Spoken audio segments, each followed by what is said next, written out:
Hello, hello, hello, my friends. It's so good to be back. It's so good to be streaming.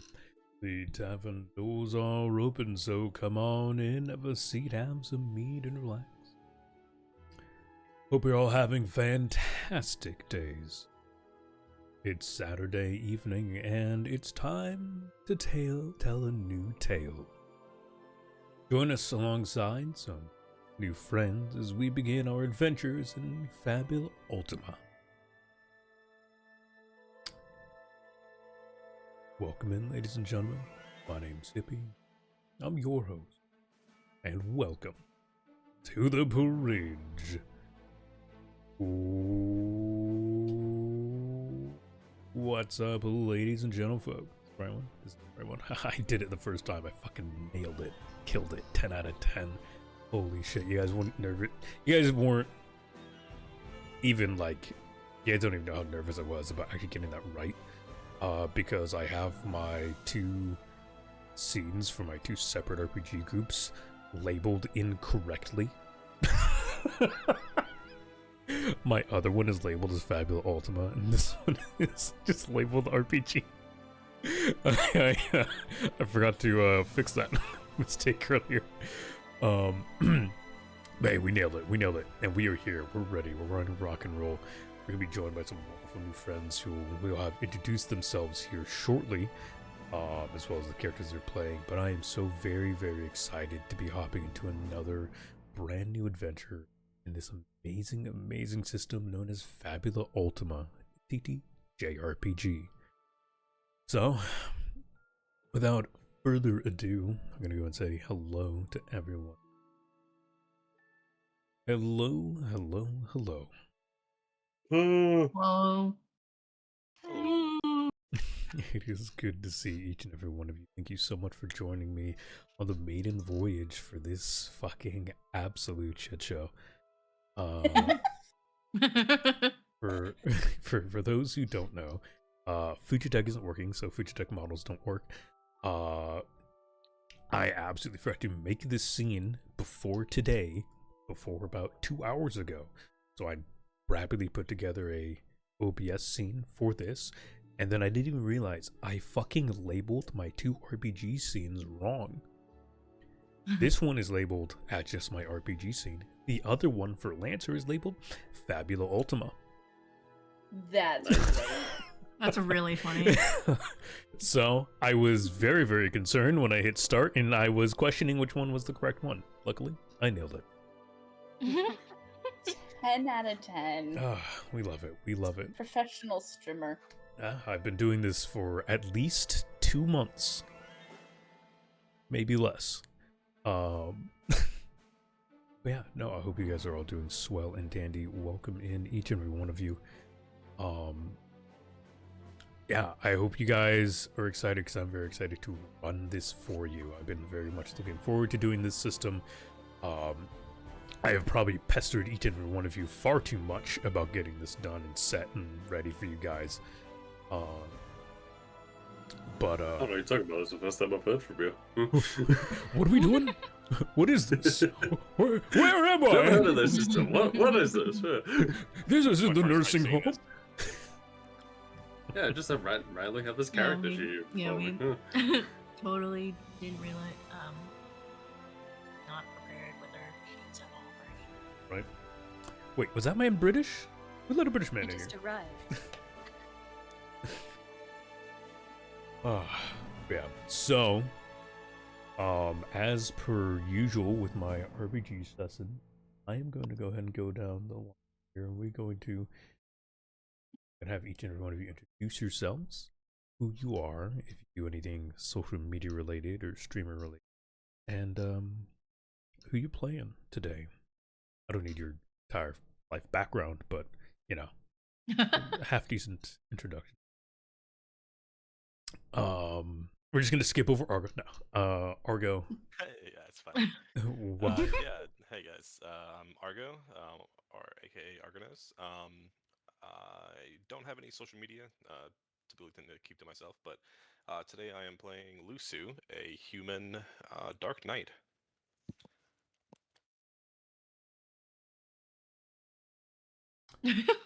Um, Is it my turn? I'm gonna go down the list of my names I have in order here. So I have Kaiser, a returning player, no longer stuck in a mech. I could have made, but no.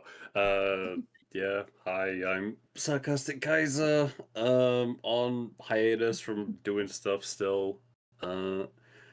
And today I'll be playing Lord Borington, Lord of the Boreal Forest. This will be a very interesting character. Very. I'm probably gonna hate this man later, but it'll be great. I look forward to the Fae shenanigans going on. Which for those of you watching stream or watching this on YouTube, you'll very quickly see a concerning under theme here. I see no theme whatsoever. of concerning please don't give them your names. Going down the list here, Planchette. Is it my turn? Yes, it is your turn.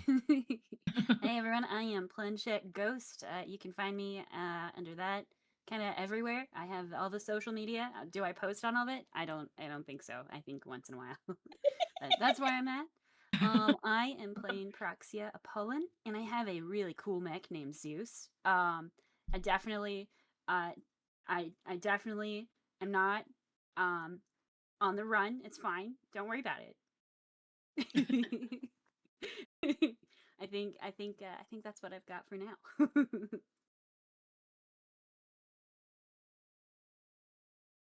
Next up, the wonderful Ramen John. Please introduce yourself. Who's that? Hi, I am Ramen or Ramen-chan. My character is Misora Rara, which is basically just a fancy way of saying miso ramen. I totally didn't search up different ways to say miso ramen on Google or anything like that. I am a cook mutant florist. I grow my own ingredients and I am mutated into ramen. Totally not at all like original because that's what I am on Twitch. I am a ramen demon. So yeah, you can find me on Twitch. I also am really bad at posting on social media, so don't expect anything from me. And yeah, I'm excited to play this game. Yeah, me too. And last but certainly not least, the fantastic, beautiful, and amazing, my beloved wife who puts up with my bullshit and has decided to join me on an adventure. Nice lip. Hi. Oh boy. Hello everybody. I'm Slipped Reality. I play Ashling. I am the Chronicle of the Bazaar. I am presenting as an elf. We will leave that as Elf presenting. Concern. and and I am here to essentially be y'all's bard. For lack of a better correlation, is what people know. So I definitely look forward to playing this, and look forward to reading off all of my lovely NPC lines to you guys. We love NPC. Love them. So yeah, welcome in everyone. Real quick, Planchette, I know you're streaming. Was anyone else streaming this alongside me? Just Planchette. I am here, but I notify like my community that I'll be with you guys. You're fine. I just wanted to know before I started the shared chat there, just something I wanted to make sure was going. Yeah. All right. Well then, welcome in each and every one of you. So wonderful to have you for this brand new adventure. Thank you for joining me for episode 1 of Fabula Ultima, A Tale to Tell.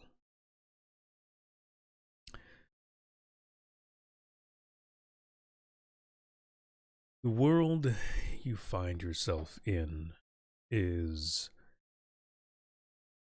one of beauty and magic, technology and science, of strange fey creatures and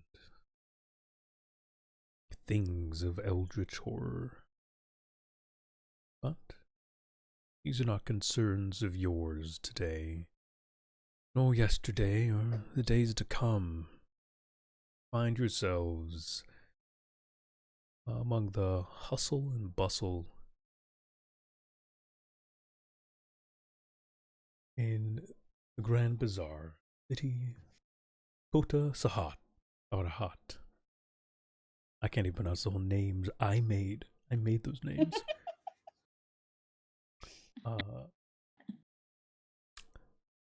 Sahabat. Anyways,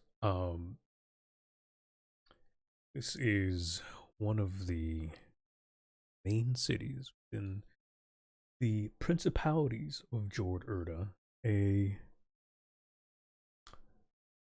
interesting place to live in recent times, with the death of the true king upon the throne within these lands. It has fallen upon 4 new lords claiming the titles of prince to rein in their people, and an attempt to rule a land now divided. Though none of them have any interest in sharing power and such, it has been split. Recent years there has been much bickering and conflict, and in an attempt to lessen the global impact of war, especially after the scarring battles to the north and southern lands, and the rise of mystical monsters and lurking horrors throughout the land, the 4 princes have agreed to what is now become known as the Proxy War Festival, a testament to each of their growing might and technological advances, their magical prowess, and their worldly knowledge. Festival is on the horizon. Tomorrow will begin a glorious day of festivities, food, showing off powers, and all kinds of things.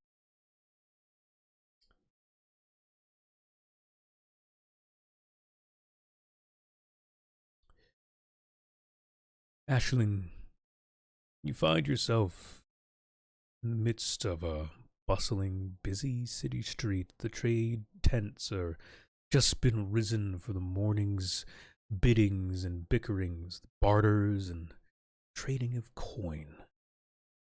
The noise and smell and sense that you've become very familiar with in your time amongst these people. You can see the beginnings of the patrols of the local enforcers, underground force of bullies more than guards, less to keep people safe and more to keep coin flowing. You find yourself on your usual post, center of town, and already people are beginning to take note of the storyteller. A beautiful elven woman whose tongue is as quick and silken as the finest of cloth. A young man approaches you and looks up of you. What tales do you tell today, lady? Is it of news of the festival, or maybe some fantastics of old? I think we'll start with the fantasies of old first. Get everybody excited. What do you say? Oh, truly indeed.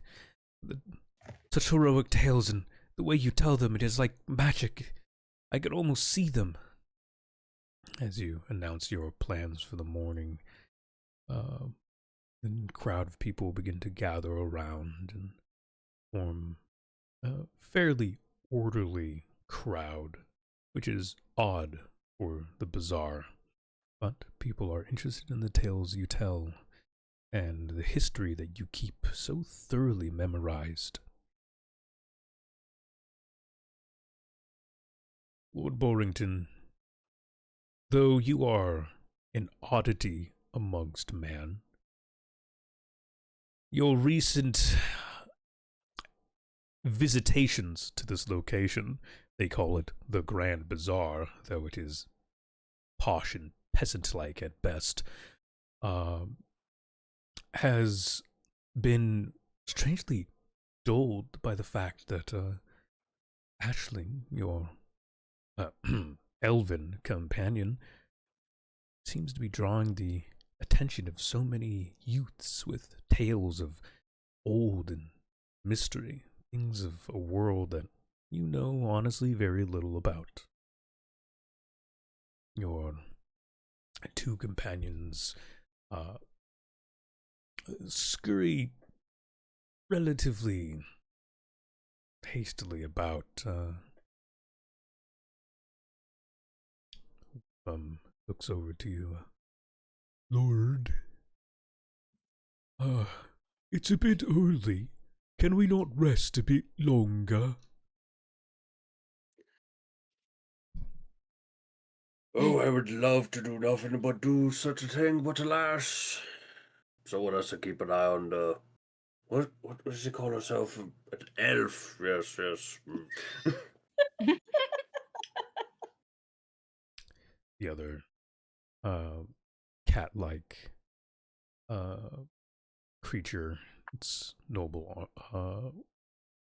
garb, finely pressed and cleanly taken care of. Yes, of course, my lord. It is of the utmost importance that we keep a fine image and make sure that no ruffians come across our companion and or foul our day. Though it would be a much cleaner day and better day if we simply returned to your duties, my lord. They could wait. I'll get back to it at some point when the courts finally get their act together. Of course, my lord, of course. Pulls out a notebook and begins to scrawl the daily activities of, in very exact details. This is a habit of theirs where they like to keep everything notarized in case anything needs to be drawn back on. Speaking of that, what are the names of your companions, and please describe them to me.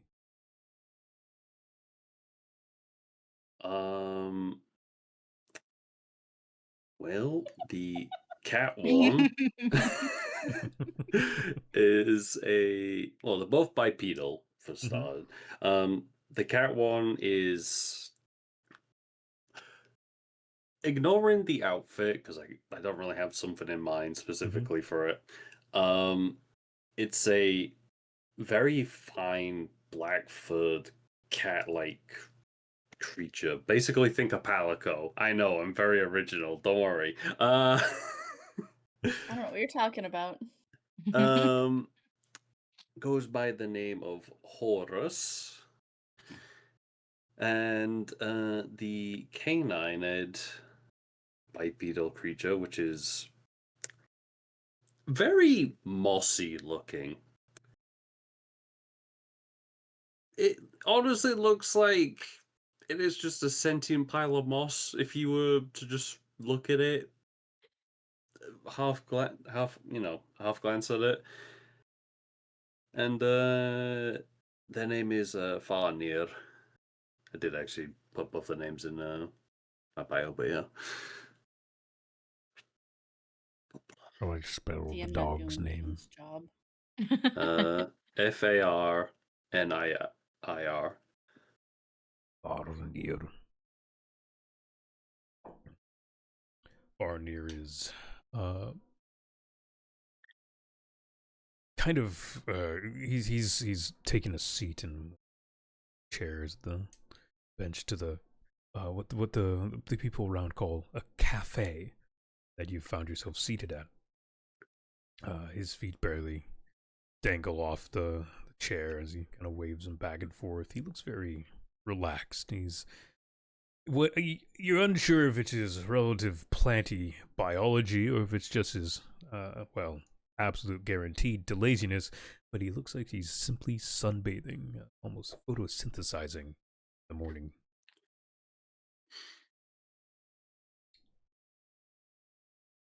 Next to them, Misora, you are in a very crowded place. Many people, humans, mortals, walk the roads around you. You've found yourself in such a strange situation in these recent years. Your closest companion and first fast friend, Ashling, has made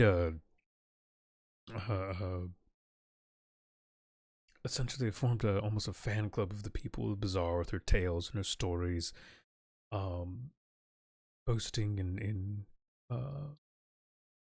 and telling such beautiful tales of things that, again, would never really interested you to begin with, but maybe now they begin to grow on you as you live amongst them. You also find yourself seated outside of what mortals refer to as a cafe.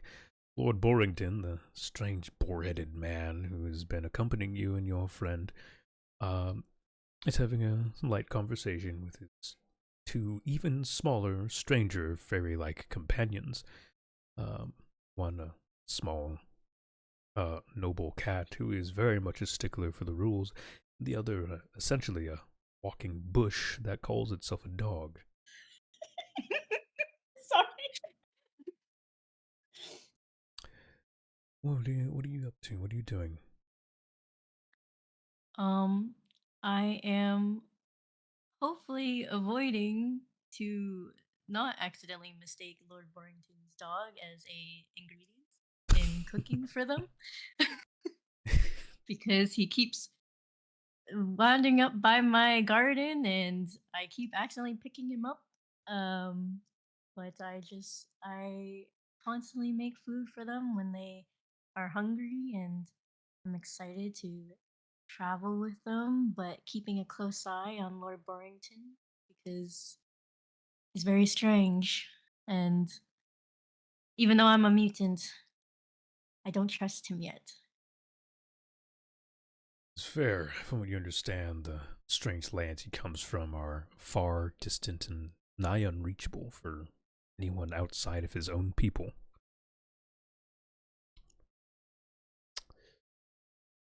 Have you ordered any food from the cafe?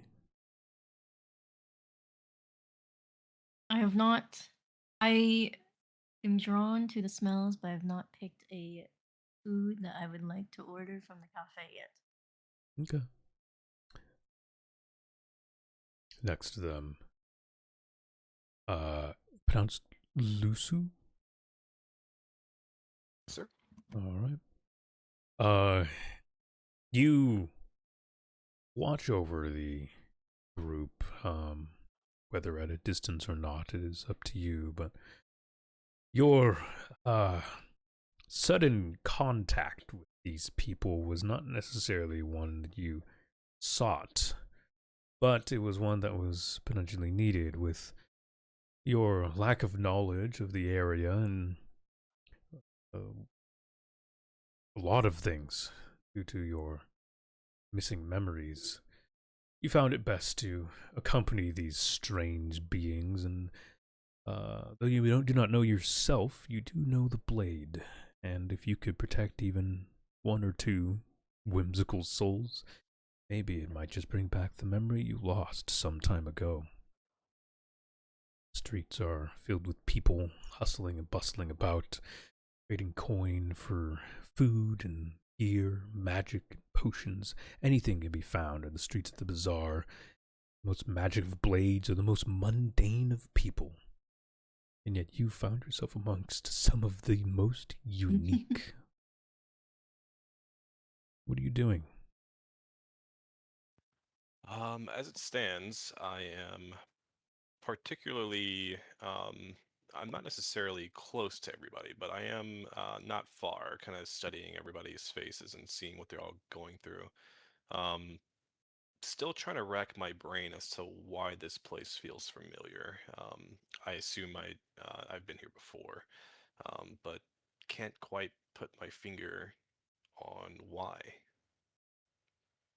This is the truth that, yes, somewhere in the back of their mind, you must have been to the bazaar before, with it being such a center point of trade within the principalities, and from what you've been told by your traveling companions of the world around you, this seems like a most important place and that you should have at least visited it once or twice in the past, though most locations, as you look around, the tannish buildings and brickworks, the busy faces and jingling coin and colors of cloth and silk, nothing quite ticks.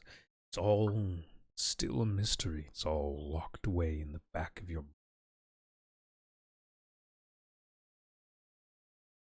Finally, Proxia, you find yourself in a. Well, I guess I should ask. Uh, Also, did you decide on Zeus or Fenrir? For now, we're gonna go with Zeus. Okay. If I decide to change it, Why well, not I'll, both? I'll make it an event thing. Mm-hmm. Yeah, and Uh, both is not bad. is Zeus Fenzus. Fenrir. is Zeus in town with you? I was trying to figure out if that would be a good idea or not. I How big simply is I this thing? I mean you fit inside of it. Yeah. So um I'm gonna say How big are we that talking here? Are we talking like armored core? Or are we talking like? so Proxia in her well, describe yourself, Proxia. You, I haven't gotten the chance to actually browse through your background specifically. I don't actually know your looks. Yeah, I have a military background. I was trained to hunt and hunt uh, uh, monsters, defend cities and townspeople. Kind of a broad sense of just do things that I'm told to do, kind of thing. Um, and so I have a little bit of that kind of vibe. Um, and then so I have a kind of like I generally wear like traveling gear. I'm very I'd say practically minded when it comes to what I look like, what I wear. I keep my hair back, all that fun stuff. Um, uh, do I have Zeus? Do I have Zeus? I'm gonna say that in the city I do not have Zeus. I would say that Zeus is probably outside of the city, because for reasons I probably don't want Zeus in the city with me right now. Also, is Zeus male or female? Zeus, let's go with male. Okay. Like definitely mask coded for sure. Okay. Go with that. So yeah, you lack the outer shell and companionship of the large, well, for you, creature, but to most others, sheen that awaits you outside. You can hear the almost annoyed grumbles as it waits for you in a nearby forest, hidden amongst bush and branch. I find it boring out here. Should we leave? When are we going hunting next?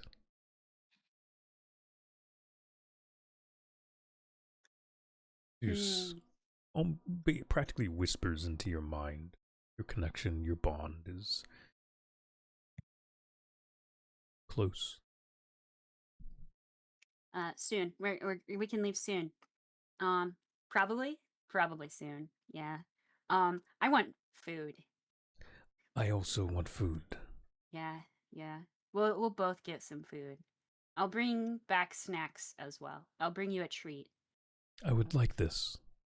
Something new, yes. Sweet, maybe. Mm, mm, mm. We'll find something sweet then. I'm going to find Oh. meat.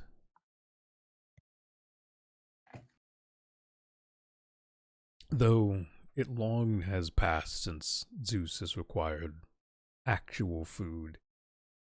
Since its freedom and awakening, you found that it slowly began to develop a desire to continue hunting. Its whimsicalness tends to make it wander when you aren't near its side.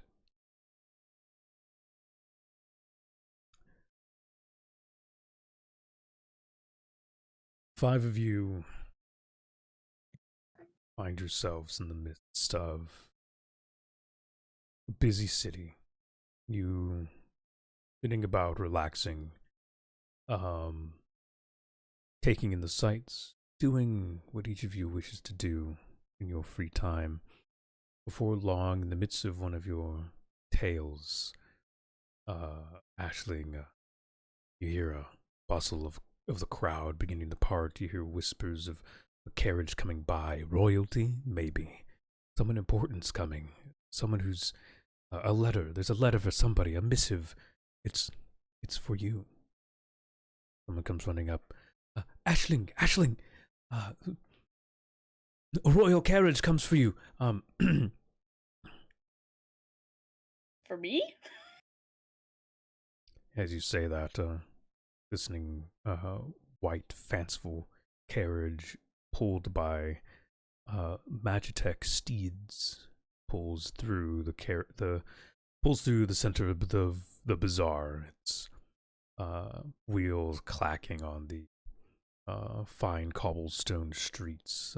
People barely dashing out of the way as they cross in front of it or try to push by simply to get onto the next trade.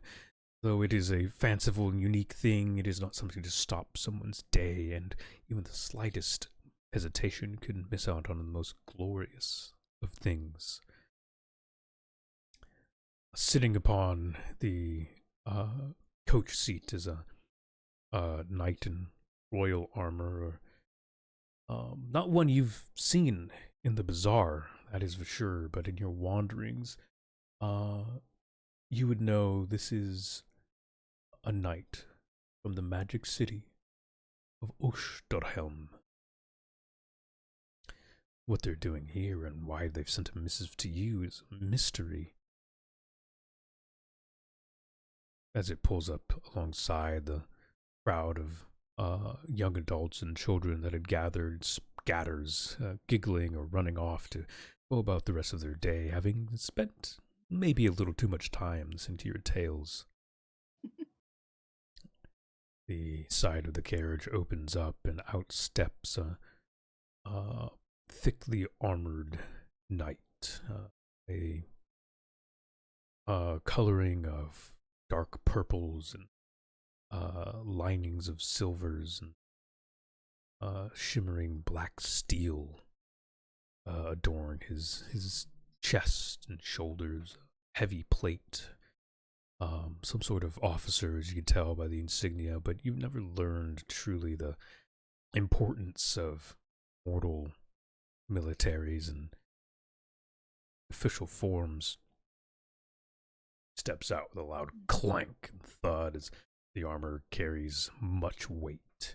You can see the light shimmer of runic enchantments that glide over the surface, catching the light just ever so slightly and then fading away.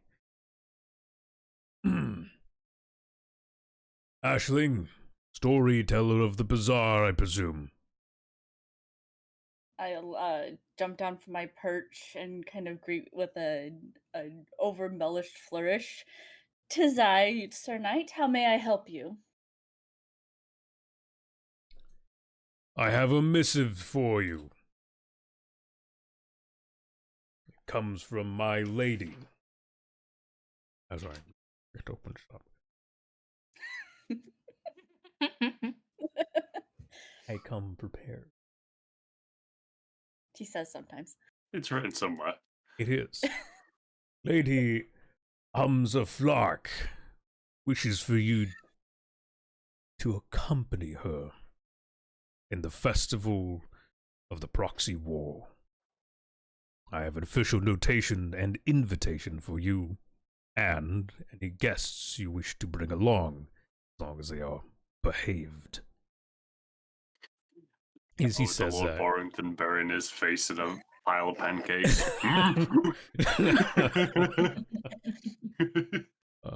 he holds out Certainly. Staring at Borington right now. The glare. I can feel it from here. Just like redirected. the knight doesn't seem to like pay much attention to Borington himself, but as he says this, he does glance around to the relative rabble that fill the streets. If you accept this notation, you will be seated by her side during the festivities. If you refuse, well, I assume you will not.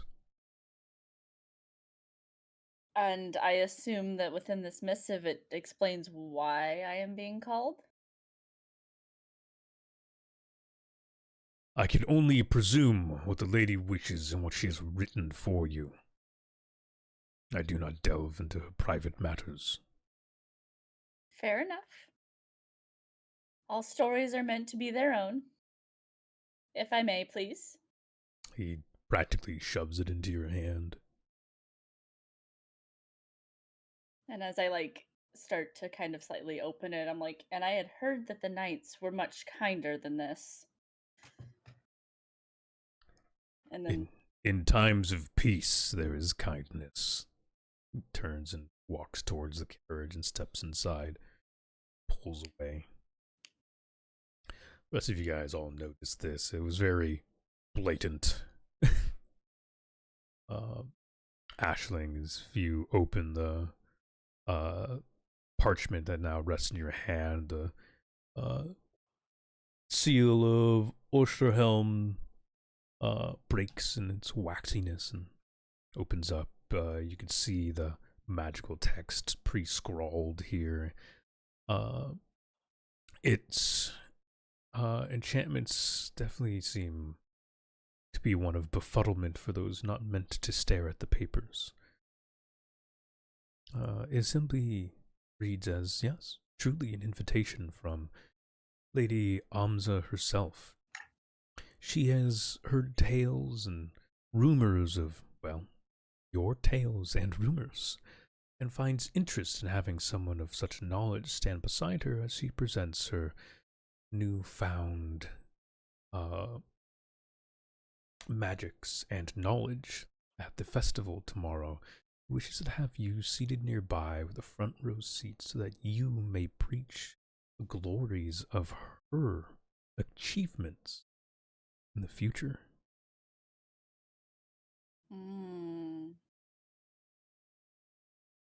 She also has a notation that, yes, you may bring along any traveling companions, though they will be seated in lower rafters and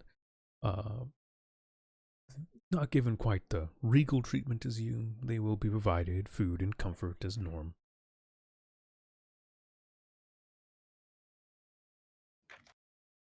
I fold it back up a little bit and kind of just tap it on my chin a little bit, like thinking, and then I'm like, wave any further people away. I apologize, but unfortunately we must cut today short. I will be back tomorrow, and rush off to my companions A couple of children in the cafe. groan in disappointment as you were just getting to the good part of the story. When and kings clashed with monsters. But well, story for another day. You return to your companions. Yes.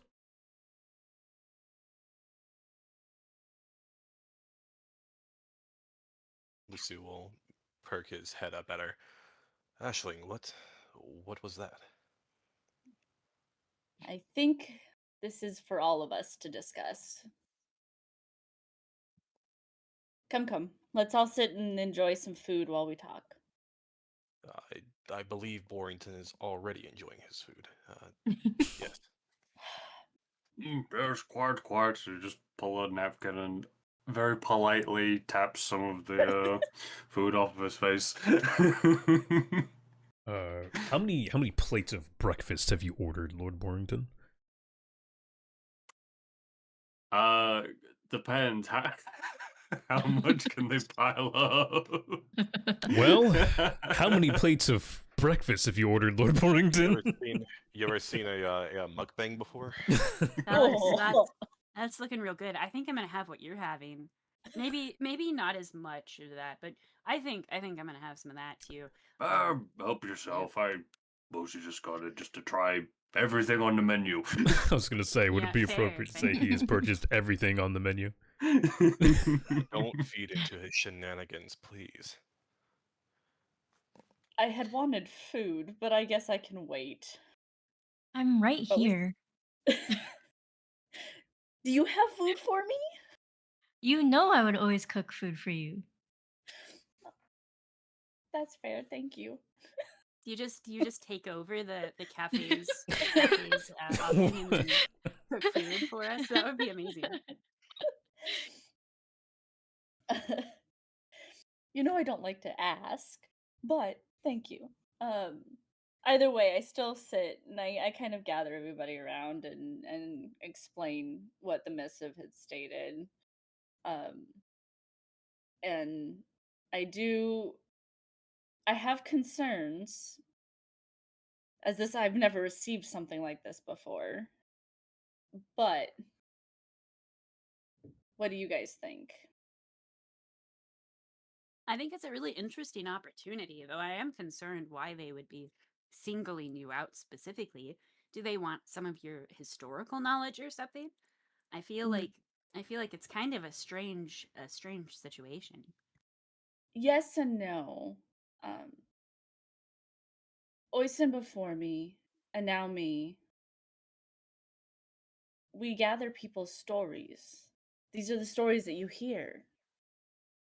These don't all come from mystical knowledge or, from fanciful stories. These are actually people's stories that we tell.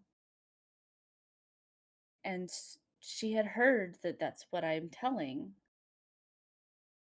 Knowledge spreads far and wide, especially amongst the trade routes.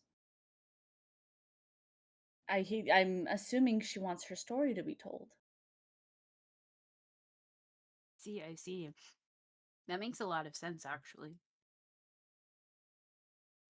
Have you ever met this lady before?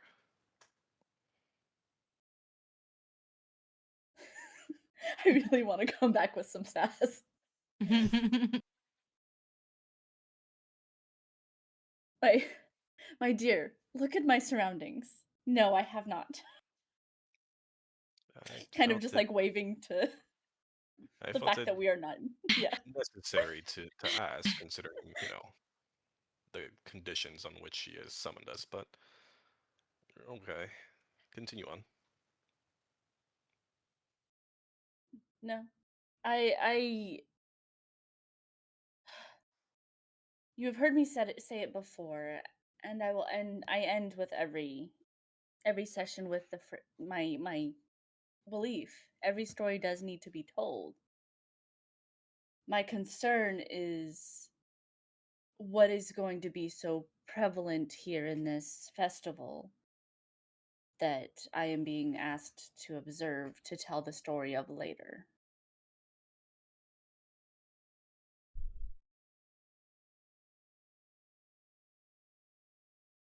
Mm. being with you for so long, you know how I feel about others outside of this group, our group. So I hope that you know what you're doing.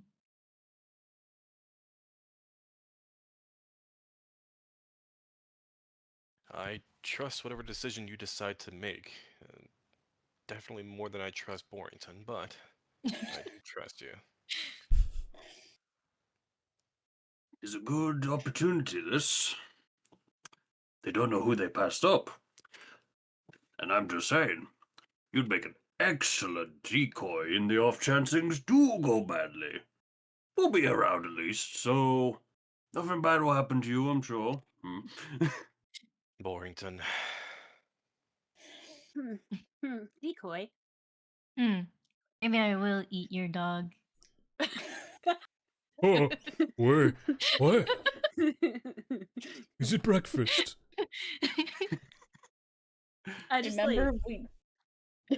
Oh, Go go ahead. ahead. Go ahead. I was just gonna say I'm just like shoving bacon into my face right now. I've got like I'm like holding a sausage and I'm just like, yeah. I was like, I'm not Oh. not touching that one. You can see his you can see Farnir's tail wagging back and forth. Each time it does, a small bits of most what looks to be pollen jingle down. You can see sprouting from the wooden chair, little sprouts of new life from a long dead tree. I love that so much. I kind of just want to reach over and like give head pats. Good boy. Do you? Yes, I give head pats. He looks very content, though you can't see his face through the bushy brows of his fur. You understand and recognize the happiness of such a creature.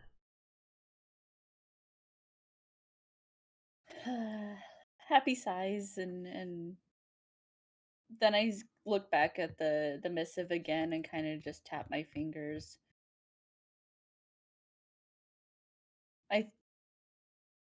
I think this opportunity is necessary. I feel it. You know, I'll trust you with whatever you decide. I speak around some of the food I'm eating and I'm like, you know, I'm a little worried about us being separated though. I don't think I like that too much. I don't quite know why this lady doesn't have enough space for all of us if you know we're intended to be your attendants, your guests, your extras. Kill the spare. Um, Oh, it's Lucille quite simple, chuckled. Mrs. Yeah, Lucille chuckled. We have lesser birth or status, as you may. Fair. I guess I kind of understand that. I don't like it though.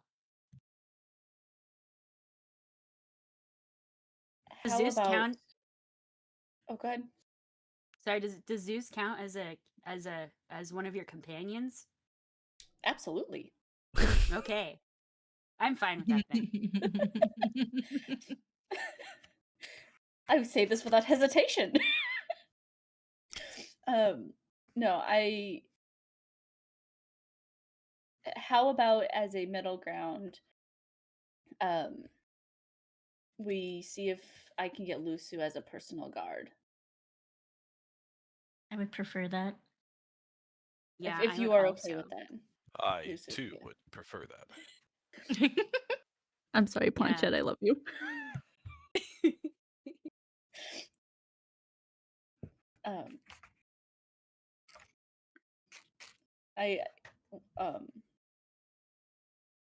I in the missive it says where we need to be, correct? Yes, it gives you the location to meet Lady Amza at the festival. It is just outside the northern gates to Grand Bazaar, so it's near impossible to miss. The old festive battlegrounds have been well marked for years now.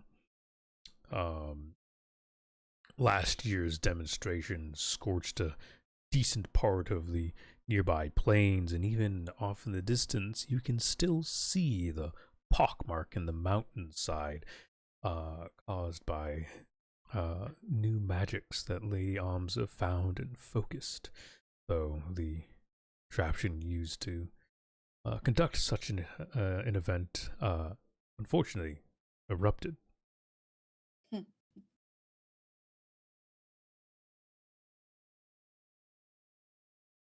All right. Finish stuffing your face, Borrington. Sorry, Lord Borrington. Have to remember my roots there. Um, finish eating, and then I think we just go and get this done with. At least letting them know. I mean, I've been done for a while. I'm just storing extra for if I get snackish later. There is a singular bite out of every meal on the table, from ranging from desserts to breakfast platters, early lunch plates that were prepped, and a multitude of soups and stews. All of them have filled the table, and well, the chef's busy morning. But almost none of it was eaten to completion. What are you putting in your pockets, Lord Borrington? Whatever can fit in them. Well, what do you want? It could be just about whatever. I imagine it'd be a mix of the. Honestly, I think it'd be a mix of like bits of everything, like bit of soup, bit of breakfast. Oh God!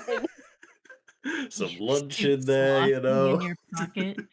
Hey, would it be all right if I take some of these pancakes? Zeus was wanting something sweet, and I think the pancakes would be great for that.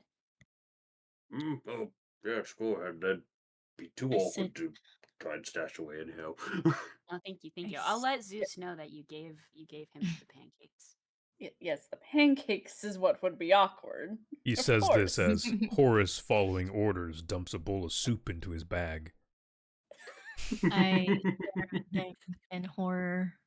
Lusu is just staring at this, grimacing, and just dark circles under his eyes.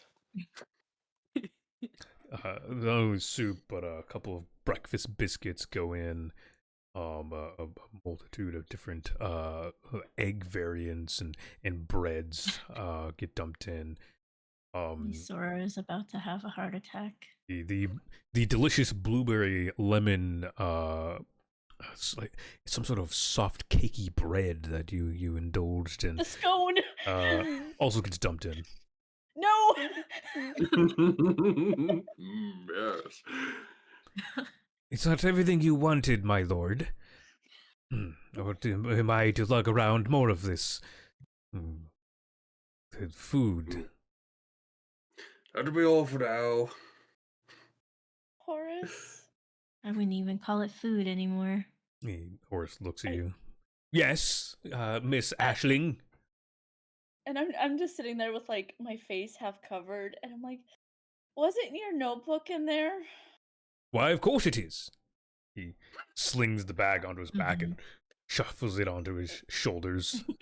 She nods and pulls out an extra one and hands it out. You're gonna need this. Just trust me. Oh, no. I could never take such things. Please, give it to my lord if you offer anything. Are you sure you would not like this, Horace? No, I'm quite fine.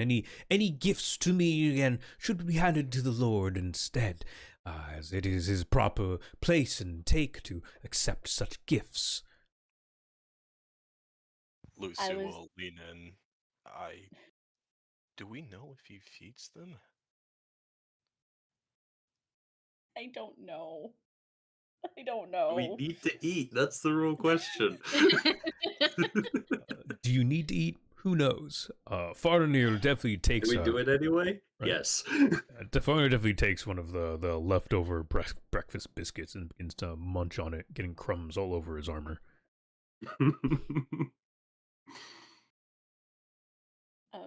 I will shrug and let it go and put the notebook back in my pocket and just remember, I offered.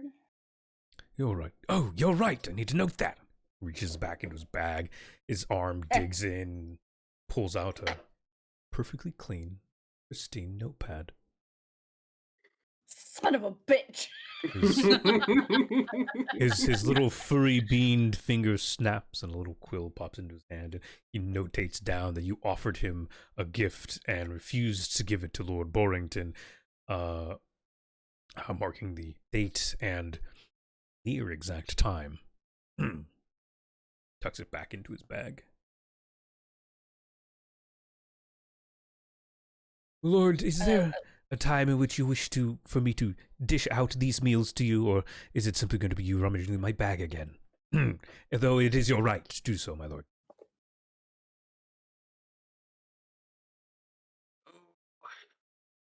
When it fancies me, I'll let you know in advance. Don't you worry. Of course. So, your group disembarks and sets off on its journeys to the north. The field is little over a day's walk. You could always purchase a carriage or simply traveling by foot to see the scenery. So the road should be fairly clear of any monsters or dangers with the heightened patrols and such about. I'm never one for walking or for passing up a good walk. I am down to walk if everybody else is. Lord knows Lord Borrington needs it. I knew I liked you for a reason, Mazora.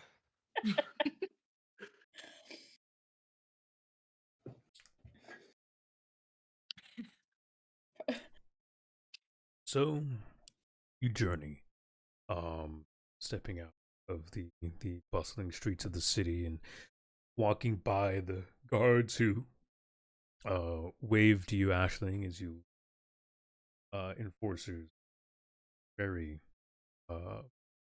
learned in your image, relative presence. Importance within the city, though, never really given any right. Many people find comfort in your tales and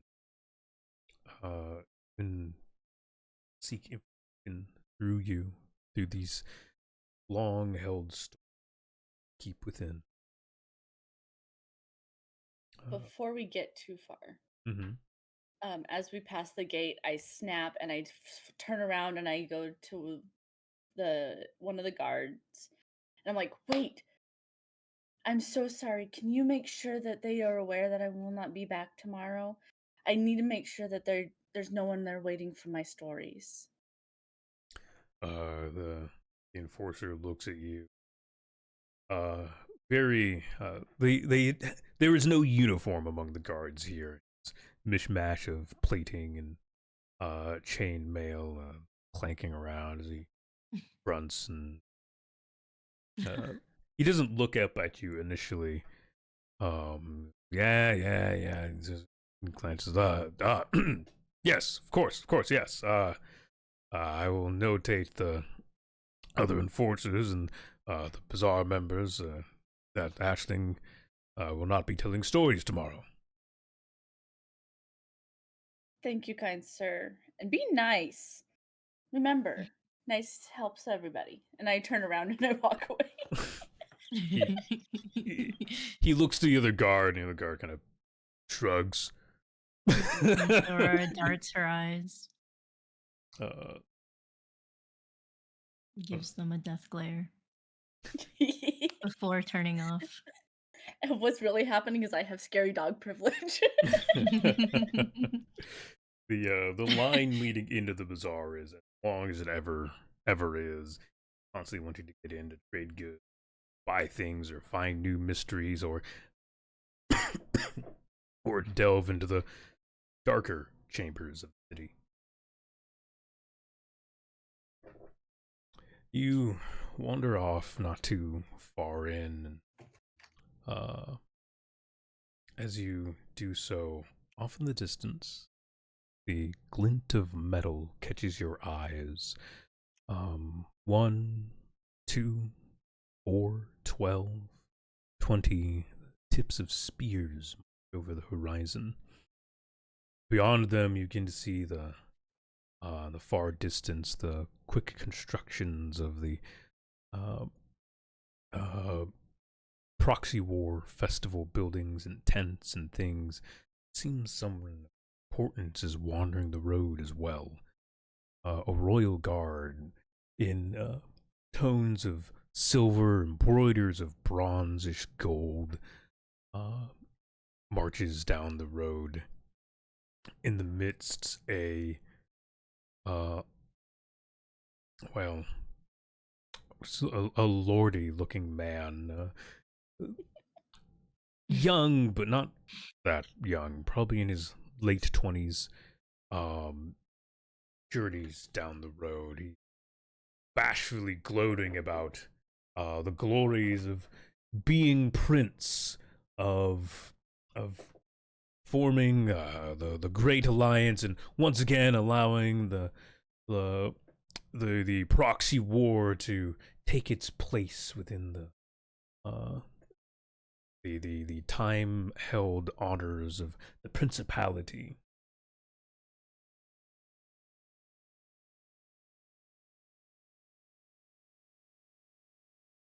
You would know this man as the first prince himself, Rai, also given the cruel title of the false prince. Um, he wanders the street. He wanders out here quite boldly and brashly. Though you know his guard are not something to be trifled with as he journeys. He often likes to do this to see the countryside and bother the people. Very blatantly, his guards shove aside the uh, lower class as they uh, go to and fro, whether heading towards a festival to set up stalls or heading into the markets or heading home. This is not a man that they wish to interact with. Behind him, you can see a veritable army marches at about 100 paces behind him. This is a show of force more than anything, a bit of bragging rights to between him and the other princes.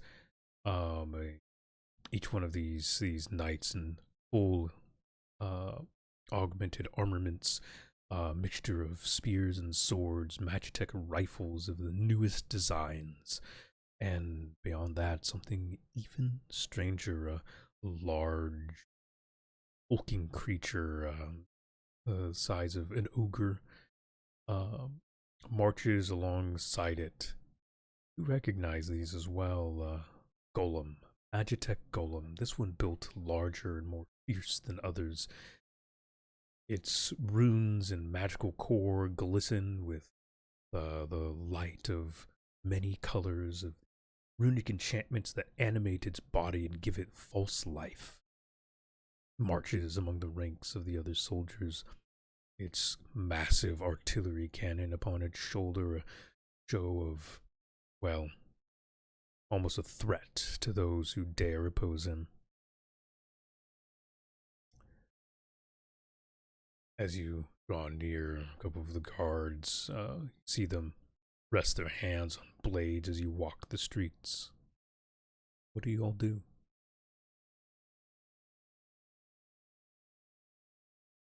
I will be personally following behind everybody, keeping a close lookout around us, making sure that no threats are starting to present themselves.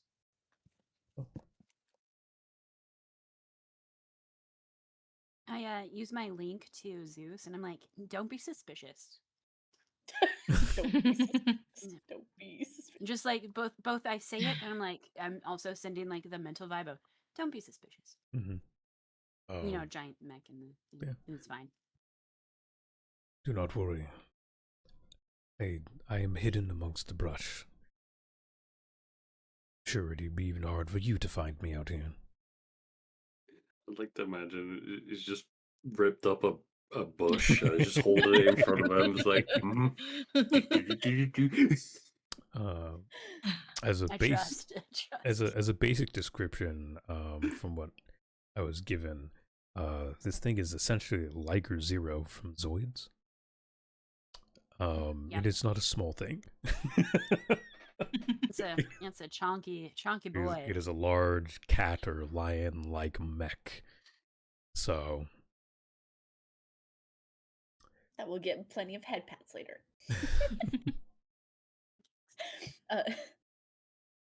I gonna be 100% honest. I kind of just figure that we just keep pushing forward, and I keep like a hard eye on Lord Borrington. Not a bad idea. I tried to use my mind link to connect to Lord Borrington. Don't be suspicious.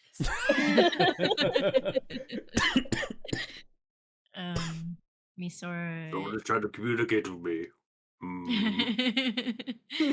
I'll leave him on. Leave him on. Leave him on hold. Misora holds hands with Aisling and stares at her as we continue walking forward with little concern, but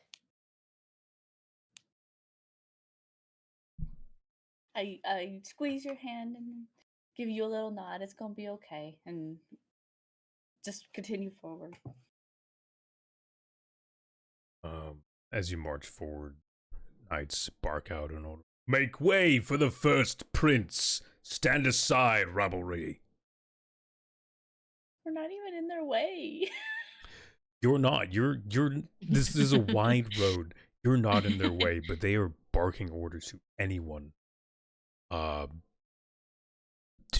stand aside. Misora's head starts steaming. Bubbles of ramen begin to boil over. My mutations are starting to show from annoyment. Yeah. Lucy I'm just notices, gonna ignore the guards. like Lucy notices and Misora. chimes in, easy, Misora, easy. We don't want to get into a fight just yet. Your eggs are showing. I don't think you can say that to a woman. For fuck's sake. I quickly pat myself down and say, "Hey, I'm cool. I'm calm. I'm as cool as a cucumber." The coolest cumber. You're cool. You're calm. You're cool. You're calm. Let's go, Miss Sora. Cool. I'm just picturing you actually like singing that as we're like walking. We're just like getting a little pep in our step, and we're like, yeah, okay. Fuck we're these definitely an interesting duo, as me being a demon mutant and you being a fairy. Elf presenting currently. Thank you. Elf presenting. Listen, it's just gotta make sure it's specified, because things may happen later. There you go. I'm right, like, excuse me? Hello? I didn't need the Happy shake. laughed hour session. And they were roommates. They were very good roommates. You're already holding hands in public. In public. Disgusting. And holding before marriage. Originally spawned in against my will, but you know. Stockholm syndrome, okay? We all have books for it. It's fine. Jesus Christ. This is way dark adventure than I thought it was going to be.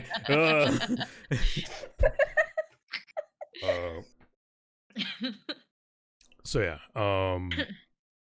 as you continue marking forward, in a sudden moment, here, in unison, a final step as the line comes to a halt as you walk by.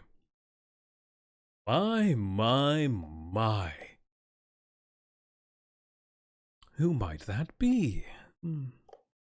The young man steps forward. Someone of such regal demeanor, such intriguing design.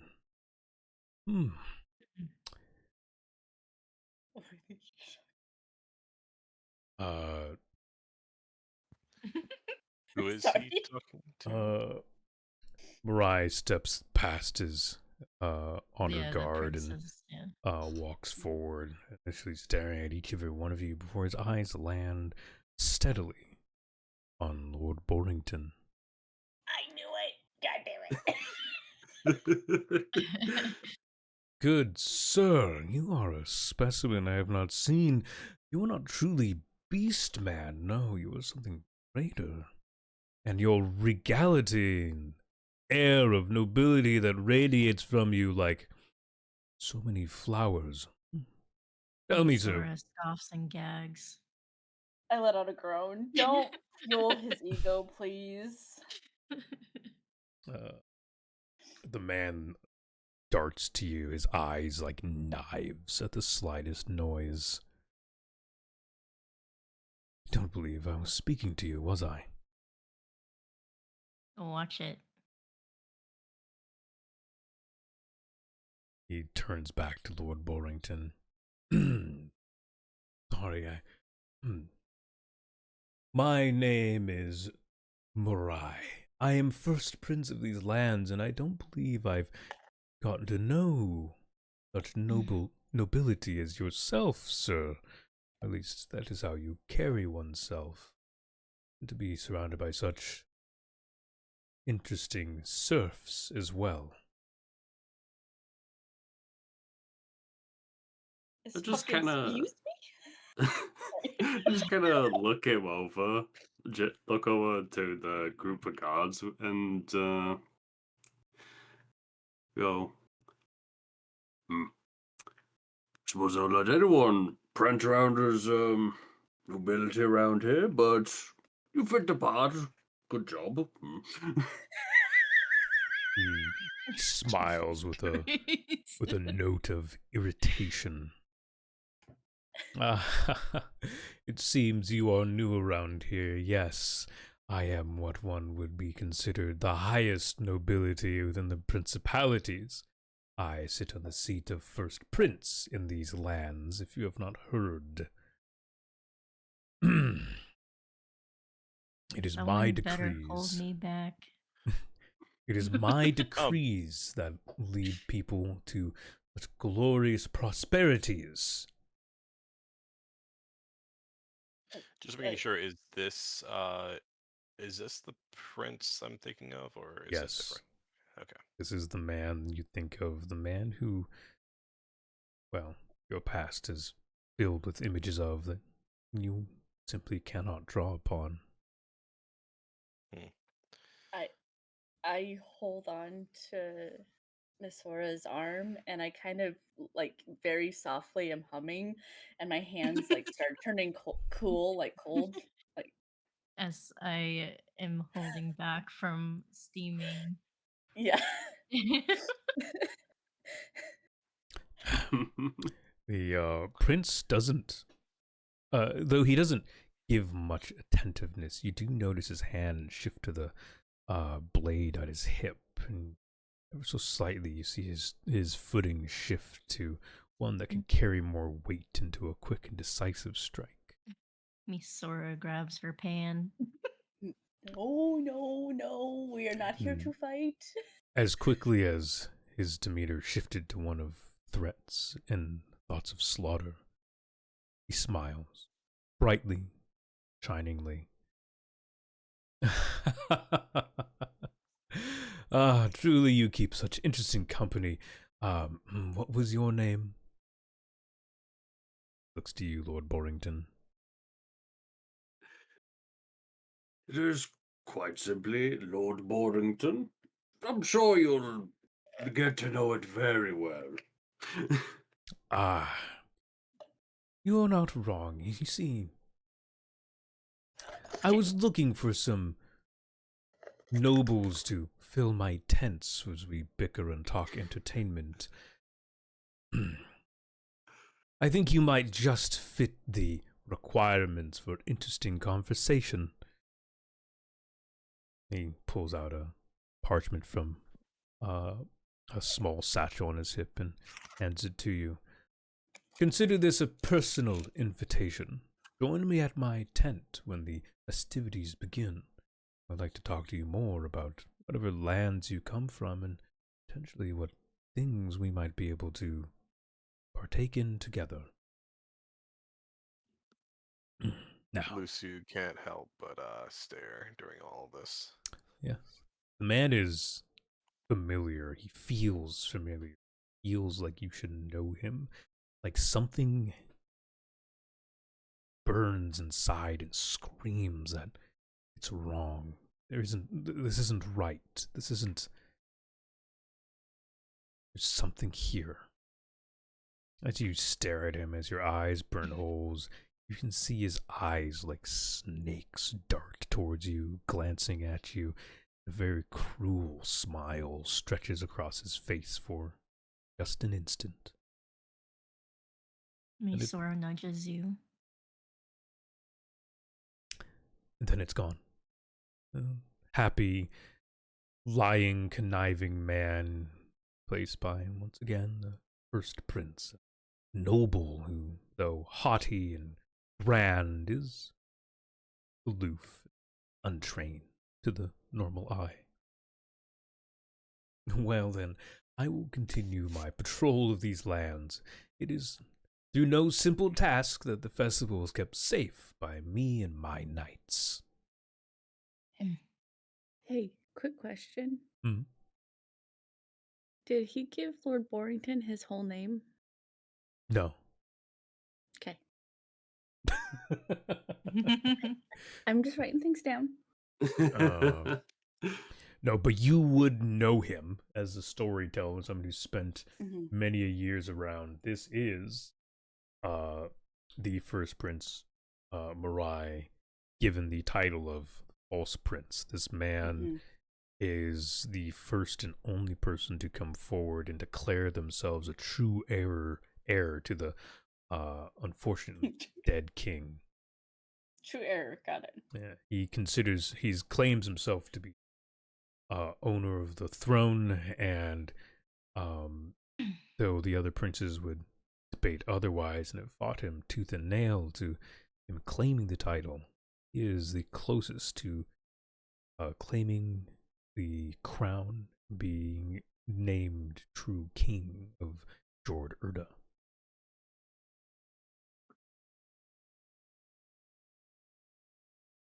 He turns back to his guards. The 24 honor guards step aside and let him flow into the ranks before they march on. And as he goes by, he smiles and waves. The army marches on. Once he's out of earshot, I'll like turn to Horace and just ask, "Who was that again?" He seemed very full of himself for a mortal. He looks at you with an eye of full of himself. Yes, my lord, of course. He looks at you. I believe the mortals call him the first prince, my lord Borrington. Formality offered to the highest ranking nobilities within this kingdom. It seems to be there is 4 of them, though only 3 seem to be presenting themselves on a yearly basis to the festivals. He seems to claim a rightful seat and highest power amongst them, though it is easily debated amongst all other peoples within the kingdom. He is not liked. From what I've heard rumors of and tales, he is a cruel man. Very paradoxical title as well. I mean, He's not even the first Prince of Wales. He's simply an upstart. Yes. True. Someone, The first prince would someone be. worse than Lord Burrington. He spouts off an illogical and ununderstandable name, a name of olden days. Even you haven't heard in a long time, Lord Borrington. Uh, but yes, he can simply claim the title, I'm sure. That was terrible. I don't like that. Also, I does that mean they want you to join the prince while we're supposed to be with the lady?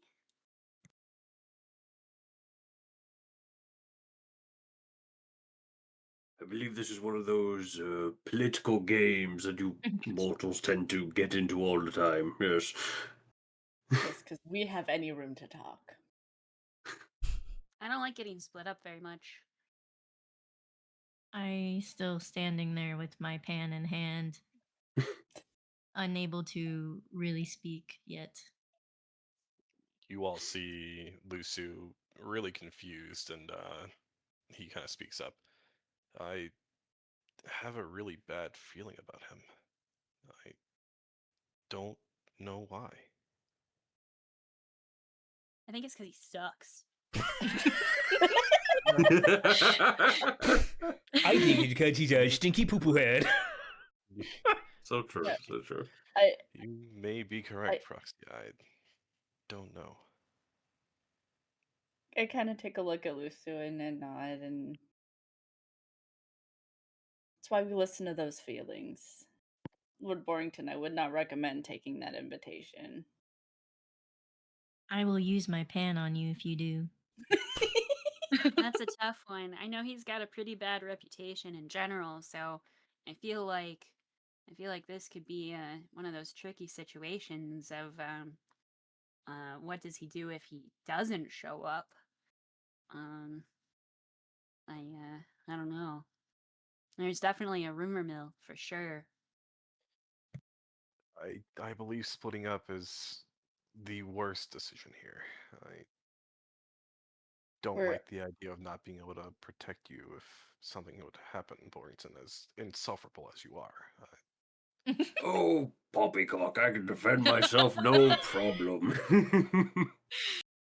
Are we We're That's really one of letting those sayings you him? use still, isn't it? Poppycock? Your tongue changes so much. Are we really letting him make this decision? Language that has not changed within the last 1,000 years.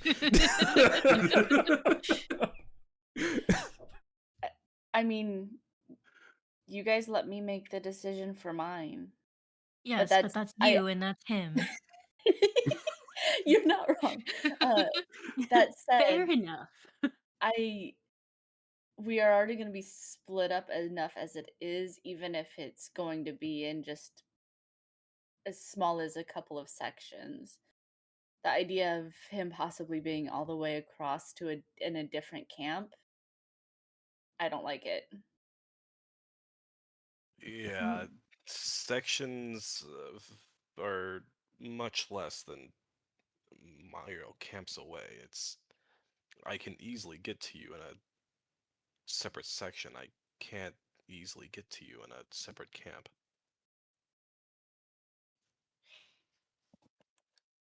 Congratulations, Lord Borrington. You're staying with us. Damn, I didn't even get to make a choice. No. I was voluntold. No. Ultimately, But Borrington, it As is your call. I can't mhm. stop you from doing what you want to do, but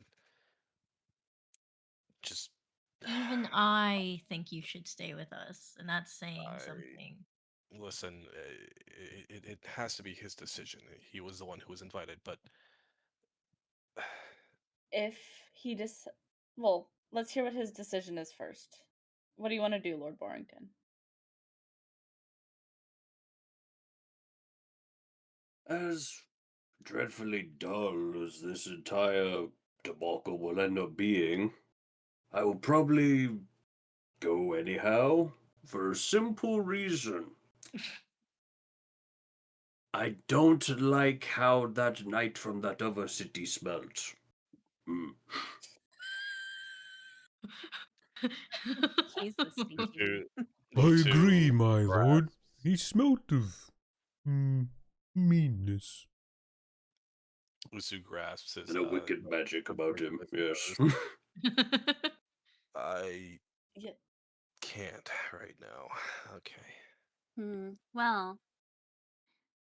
My I lord, don't. if I may speak up, I was meaning to tell you when we were wandering. I have to agree that the night that gave Lady Ashling her missive smelt of something cruel. Good. At least your sense of smell hasn't been dulled by this realm. Of course not. What? Stares off in the distance. You see a squirrel go by. If you are going, then I think we should have a little bit more of an even split here, so that you're not going alone. My lord is never alone. He has me, and, well, Barney counts a little bit, I guess. That's true. I mean, you do have the soup, and soup is very important. That's a very important thing to have. I have more than soup, young lady. He pulls out a book. I have many knowledges written down and things I could use in practical situations. And Barney is a trained knight, I think. Couple less people I need to cook for. If I had to put my brain cells together to understand the situation here, it would make sense if Borington, Proxia, and Zeus were to go into one camp, and Ashling, I, and Mizora go to the other. Do you guys agree? Yeah, I'm totally fine with that, and I think Zeus would also be fine with that. Though I'm sure he'll be very sad that he'll be missing out from the other festivities as well. But it seems like we're probably going to have an interesting time either way. I'll try to This see is- if I can pack a scone for him. I was gonna Oh, say, he would this love is that. assuming the third prince doesn't randomly send an invitation to one of us. I mean, two random invitations from these so-called princes in the same day. Bit suspicious. So I expect a third and maybe a fourth to randomly appear too now. Do you think this is a political ploy, Borington? Well, yes, I said that before this whole tirade. Forgive me, I do not listen to you very often. Forgive me. I could tell. That is why you are not very wise.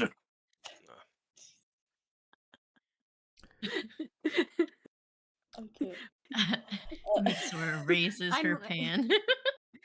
Proxia is laughing out loud. Ay,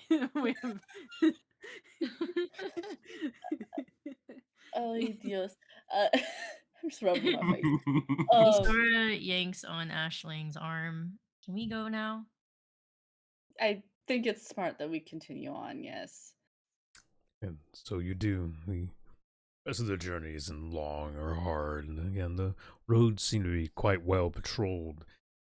Not just by Marai's forces, but you see knights of different realms and mercenary companies wandering to and fro. You see large patrols and caravans of merchants and people filling the streets. You do occasionally spot the off ne'er-do-well eyeing a lone merchant or stalking by a cart or two, eyeing goods to be stolen. But nothing of great concern.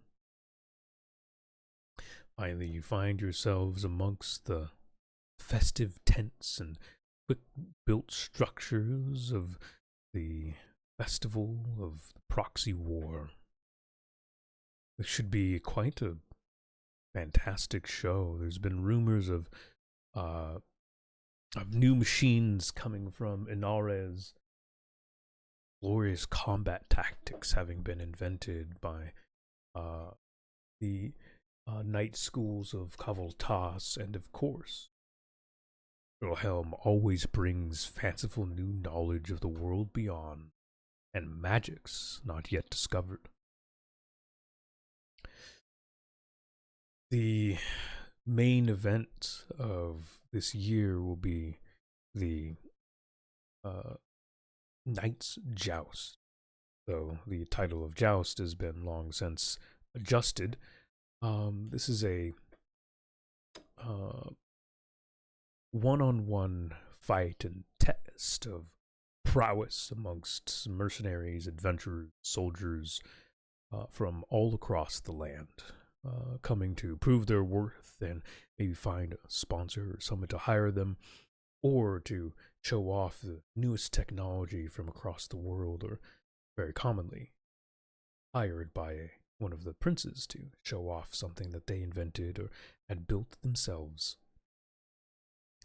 Notably, this year's grandest warrior and visitor comes from across the mountains, across the Great Plains, a commander of the Mist Guard in their glorious and fantastical armaments, magitech that surpasses so many others across the land. They say they've invented something new, something to help barricade even the most desperate of situations. Find safety behind such technology would make the common peasants much at ease in their day-to-day lives. Commander of the Mist Guard is a well-trained soldier, having fought monstrosities for the last 3 decades, the longest living commander to have stood their ground on the boats within the mists of the horrifying seas to the east. Outside of that, the 5 heroes of the War in the Breach have been noted to be visiting at least on one of the days, see what the rest of the world has brought to share, though the grand city of Gazal has its own priorities and mastered many advanced technologies and magics without the help of the Principality. In the middle of the festival grounds is a large arena, quickly built with logs and supporting beams. You can see the Magitech golems hard at work, finishing up the construction, making sure things are stable for the following day. Crowd can get rowdy at times, and you can see that in several places where they think it might be a little extra, there is a preemptively shut down golem, its arms already bracing the floor above it as it's embedded itself in the ground. Its magic core has been turned off so that it may not be disturbed in its duty as a pillar. See a multitude of tents of people selling goods and showing off strange mechanical things and shooting off magics of multiple colors. To the far north lies a circus tent where there is a show going on to entertain the younger audience who probably shouldn't be so present at the more official things. But even the circus alone is not small. It is an event in and of itself with a glorious showing of clowns and magic fireworks and machinery. The glorious showhead Gustavus is known to dazzle even the most scornful of man. It once said that he entertained a stone bear in the mountains, the east, for so long that it fell into hibernation for simply being entertained and given a peaceful time. Stone bears are known for their brutal and very decisive means of tearing man limb from limb on sight. Is the story true? Who knows? That sounds like my kind of story.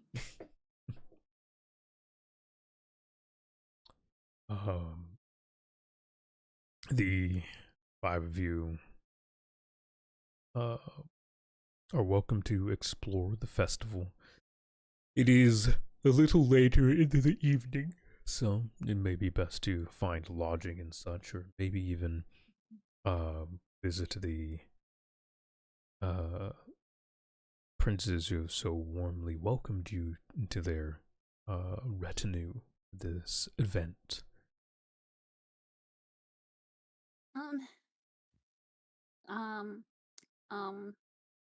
Do you invite Zeus? Though he would Yes. still stand out, yeah. Still very much a welcome sight to such an affair. Yeah, I Does think Zeus I'd have a bring giant him. mustache? Yes, we both have giant mustaches. I'm gonna say yes. I have Zeus here with us, or have him join us here. Since that there's so much other stuff here too, he won't stand out quite as much. Okay. And so I think that'll be better. The everything's kind of set up to accommodate the all the cool stuff. So I do think we should figure out our plan of action if things go horribly wrong. So if we are separated and need to contact each other, I think we should figure that out. I saw the cool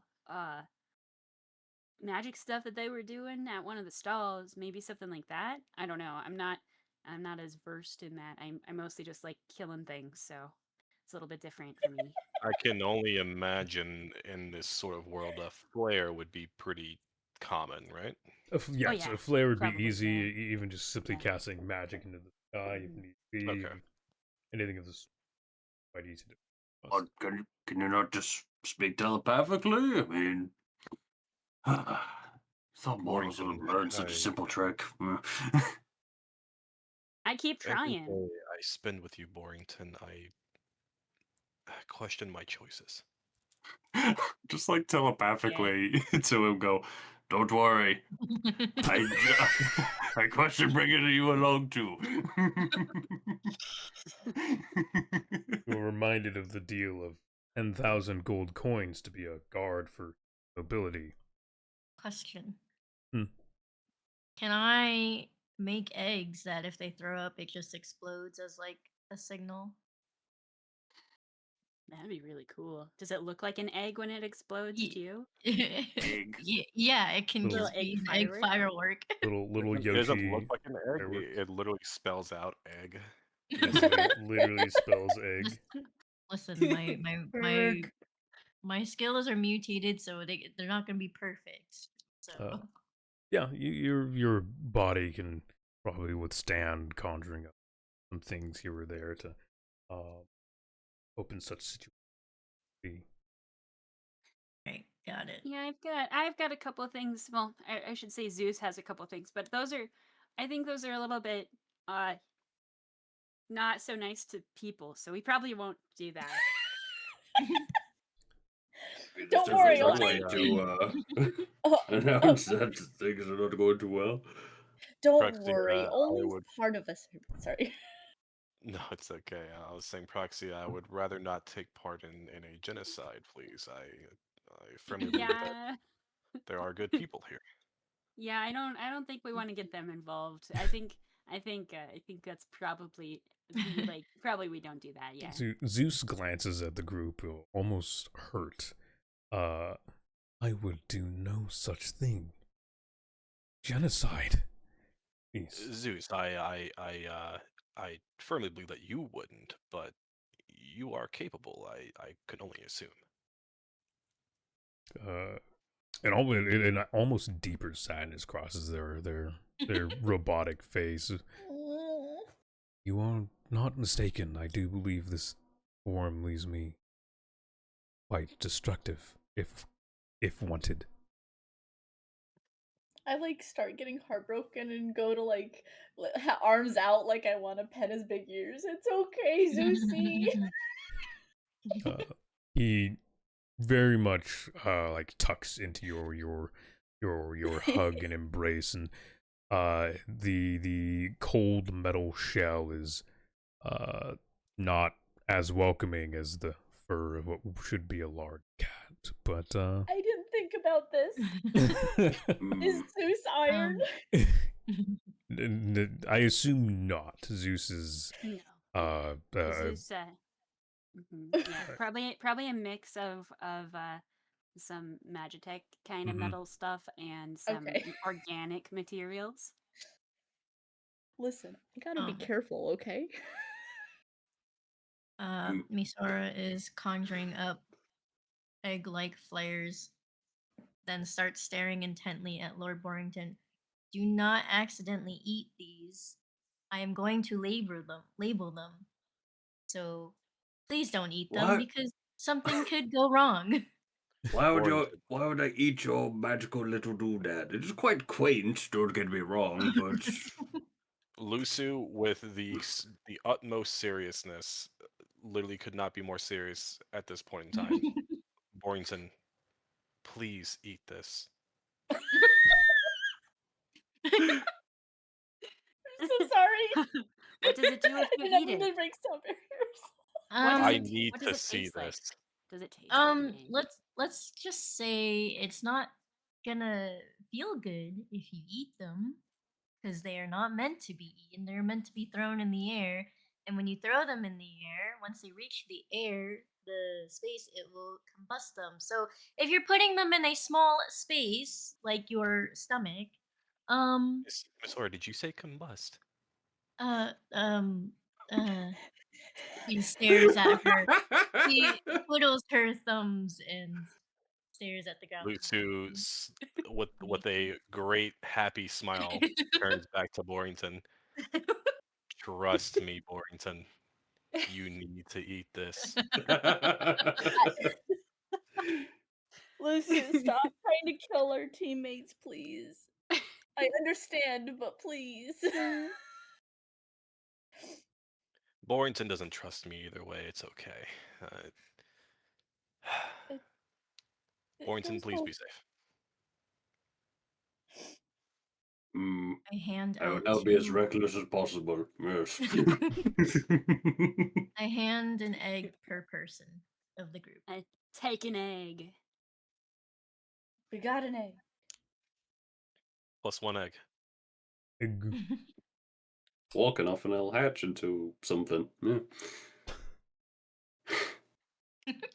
Don't worry, Lusu. Proxia and I Zeus will imagine I imagine like Lord Don't Borrington worry. hands it to Horace and he throws it in the bag and it explodes or something. I mean, do you hand it to? Yeah, of course. Okay. Yeah, Horse takes it and looks at it and yeah, tosses it in the bag. There is no noise from the bag. Oh, I'll right. find out later. Horus. The large metal one is upset. Hand him one of the breakfast things we got. Yes. Of course, my lord. Would it be all right to be rid of the lemon crepe? Do you like? Yeah, do that you is like, fine. He reaches in, like, kind of. You see him, like, he reaches in, and then he reaches in further, and then, like, half his body goes into the bag. You just see his feet kind of dangling out. I know I put it in here somewhere. There it is. Stuffs that out. Presents you a perfectly good lemon scone. It's a lemon blueberry scone. I'll just kind of hand it over to Proxy. It's like, yes, for your companion. I'm still not sure what it is. It's Zeus. It's a Zeus.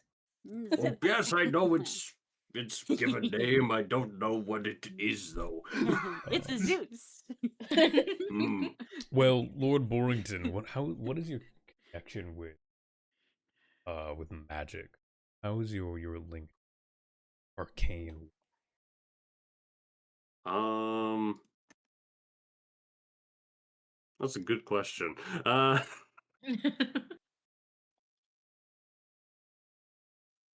imagine he'd be rather in tune with, uh, maybe not so much the more man-made magics, but definitely more natural sources of it, you know? Okay. When you look at Zeus, you probably don't see the machine that it is now locked inside. Instead, you see the last remnants of magical wisps that would have formed its old body, the form it had back when it was a living guardian of this land. Um, he is large, his form fierce but slowly fading.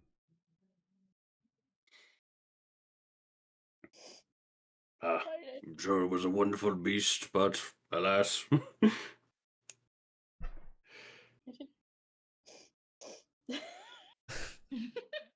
Are you okay, Slip? That just makes me sad. Emotional damage. Right?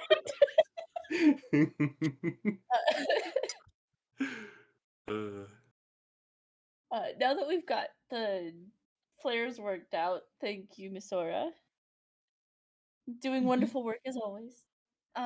We should probably figure out some place to stay. I would like to find a tavern, but if we want to go and split up into our camps already, we can do that as well.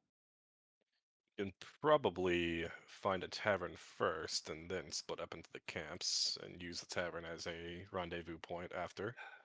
right, right. I keep forgetting you mortals like to stay, what is it, inside to sleep? Strange. Do it for a few hundred years. You'll get used to it.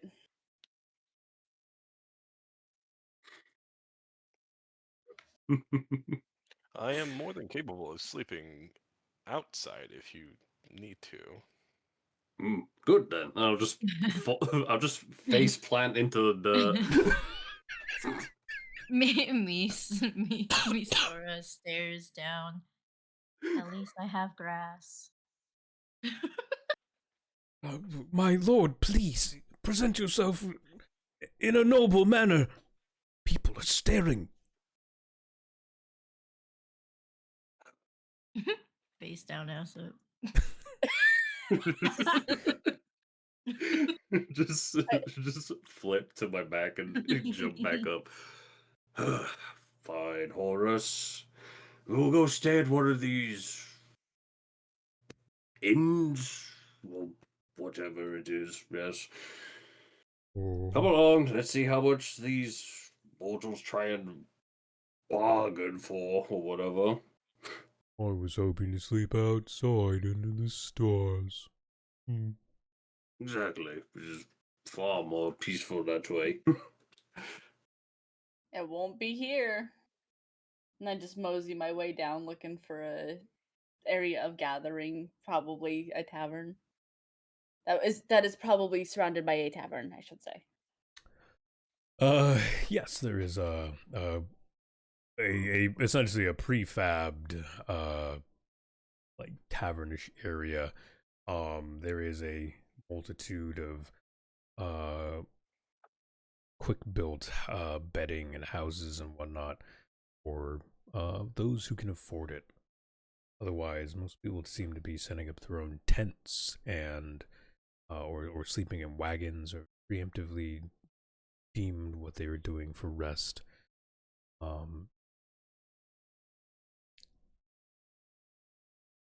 So you guys are more than capable of purchasing a magic tent here. Find rest in. You would have to spend 4 inventory points to do so.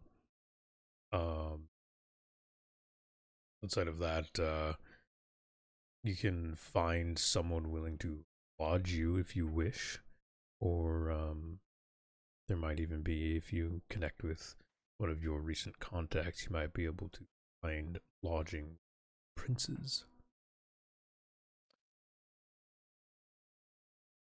Who I wants to think risk that being assassinated? Yeah. Just as a question, inventory points. How do we replenish those? Spend 10 zenits at any location in which you purchased goods and you restore 1 inventory point. Okay. You said it was 3 inventory points for a metric tent. 4. Magic tents are 4. 4. Okay. Okay. I do have one, but I threw it there for you to, I don't even know if I threw it there, but it's there for you to simply click on and purchase. So it should automatically reduce the amount if you have it. All of you should have no issue. The items list, Mm-hmm. especially the consumable items, you can just add those to your inventory. Those are generic things that you can spend inventory points on. You don't need to preemptively buy them or at anything or anything. If you need one, you can simply use inventory points to have it in your bag. Congratulations, we're what do you call it? Actual adventurers. We remember Yeah. to do things like that.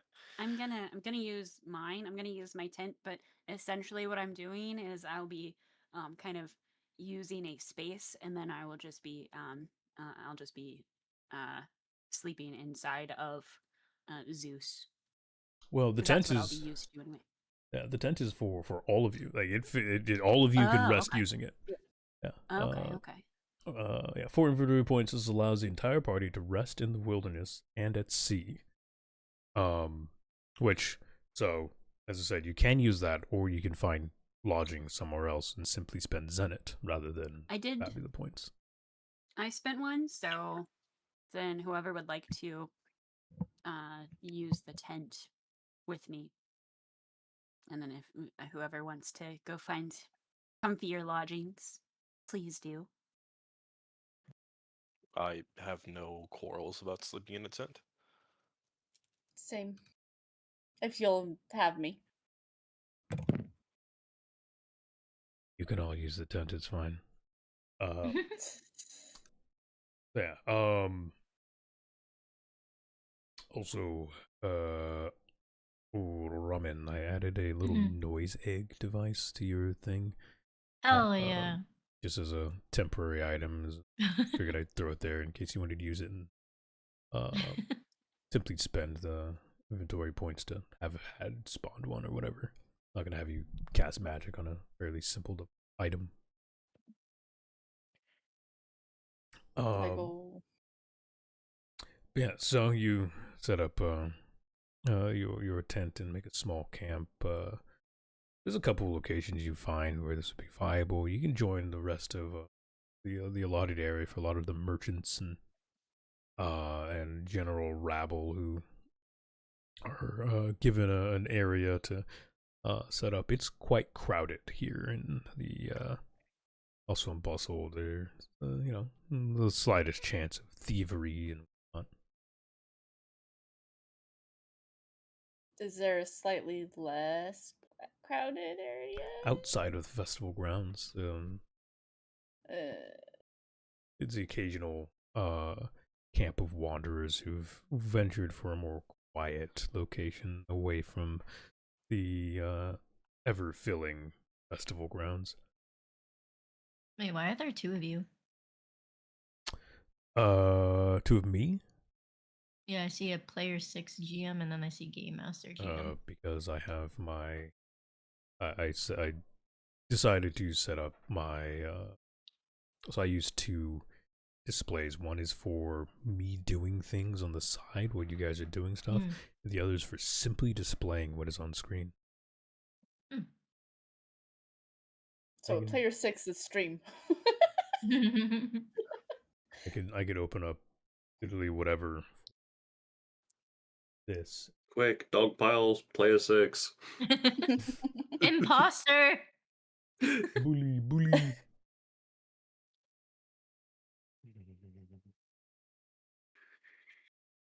Um, Yeah, no, this it is. body.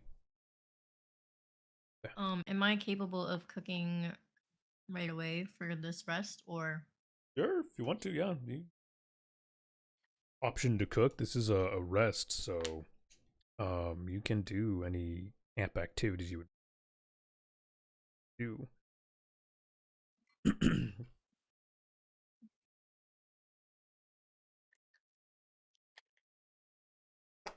Yeah, I was gonna say, is there like a thing recipe other than what I already see? I guess, but Oh, resting is page 9.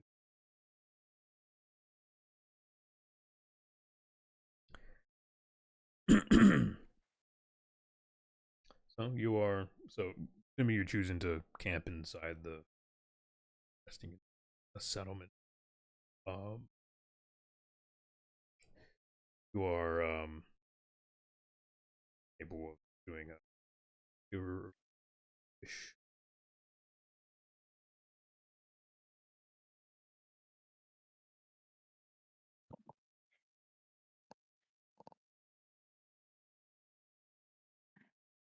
hmm. Oh, Proxy is gonna kind of sit down and watch the cooking happen. Um, and Planchette is going to step away for just a second. I'll be back in just a minute. Yeah, Very well. I'm gonna do that. So, if you're wishing to uh attempt cooking, so what's gonna happen? Or character list. First things first is deciding which of your ingredients you're wishing to blend together. So pick 2 ingredients, and um those will be the 2 you're cooking today. So between bitter, salty, sour, sweet, and umami. Such a weird additive to the other ones. You could either combine 2 of the same or mix any 2 others. let's do. Um, how do we do this again? All right, Oh, so there we go. Figured out. So we all have 2 camp activities, right? yeah, so that is the base amount. Okay. Okay.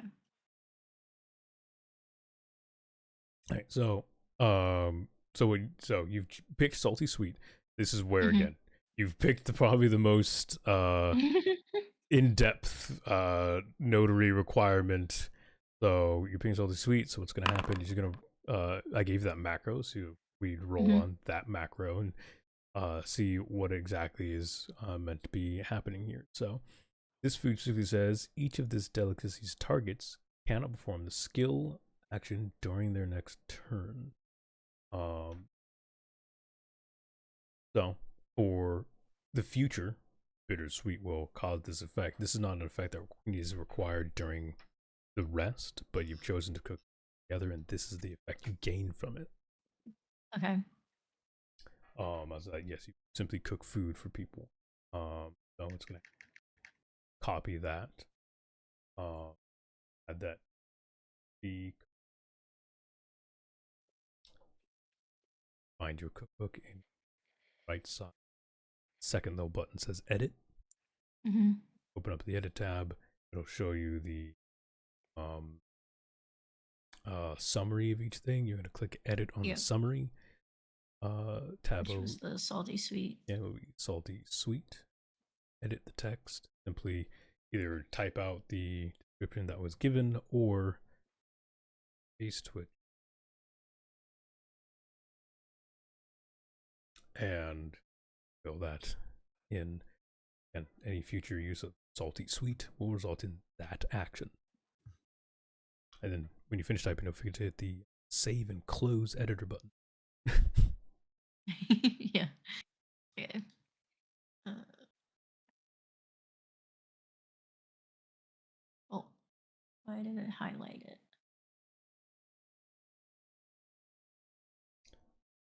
And yeah, so you all begin to rest.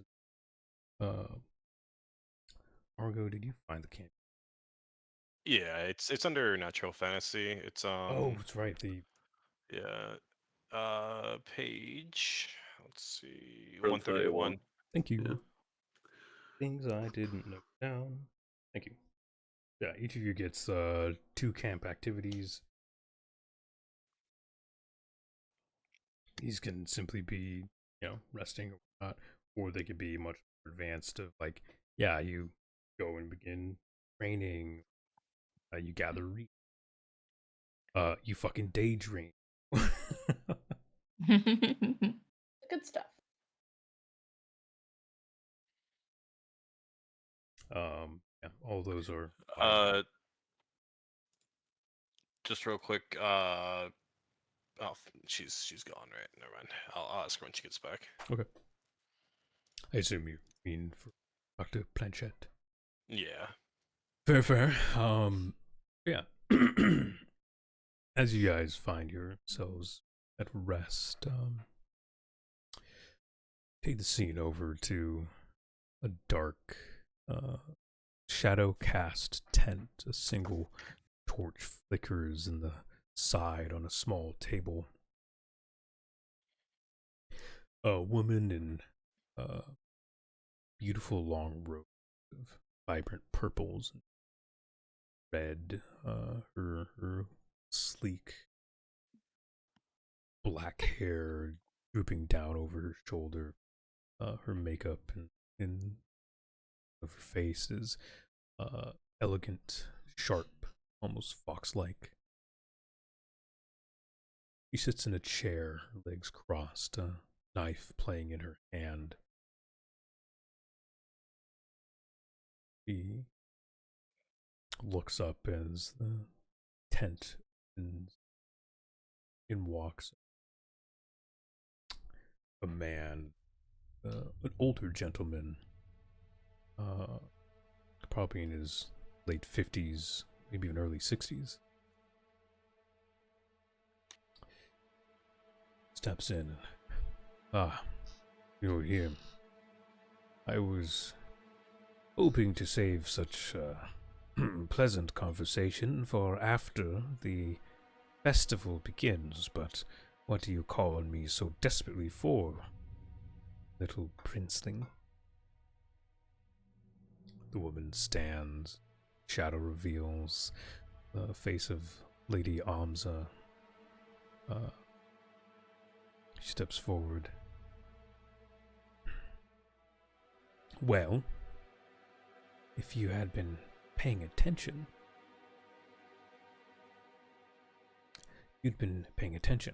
Count.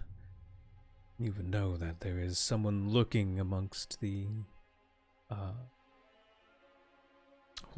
crowds that you would find of great interest. You mean that girl? Yes, I've had my eye on her. That machine. You think she would spare its life, bringing it in such a crowded location? What if simply something went wrong? Small mishap.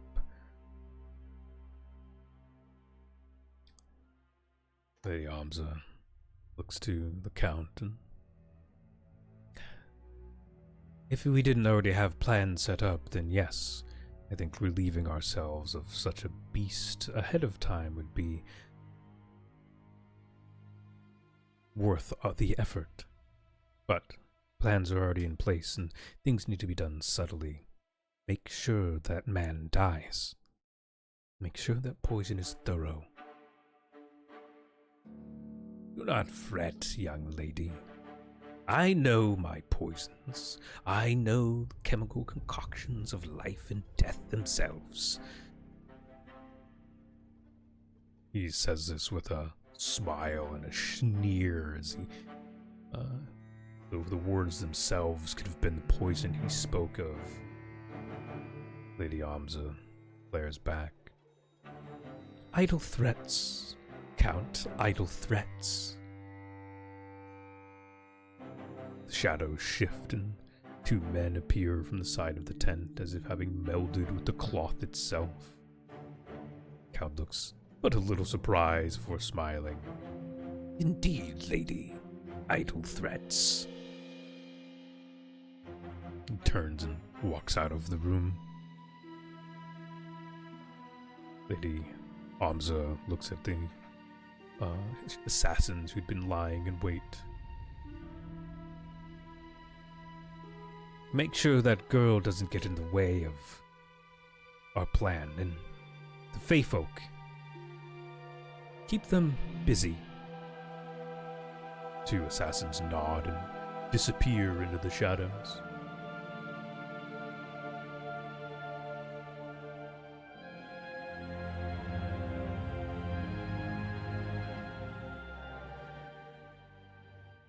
You each gain 2 Fabula points. Very nice, very nice. Yay. Seems some of the princes have plans for the day.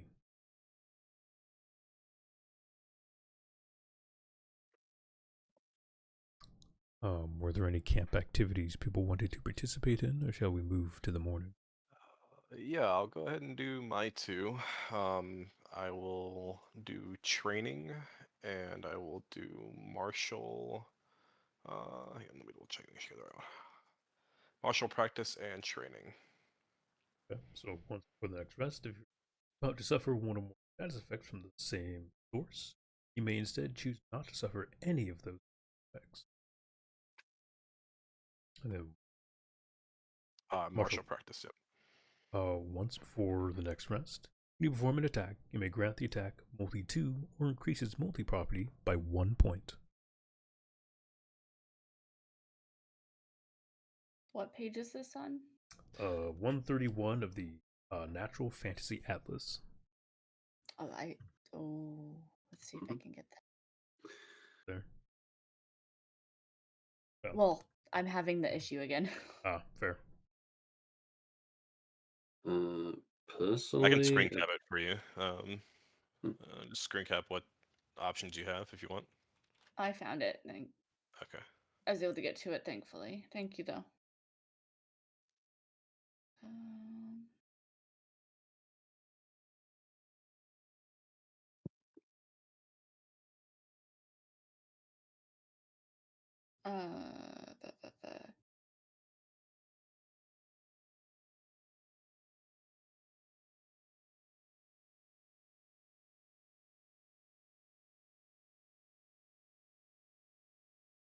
I think.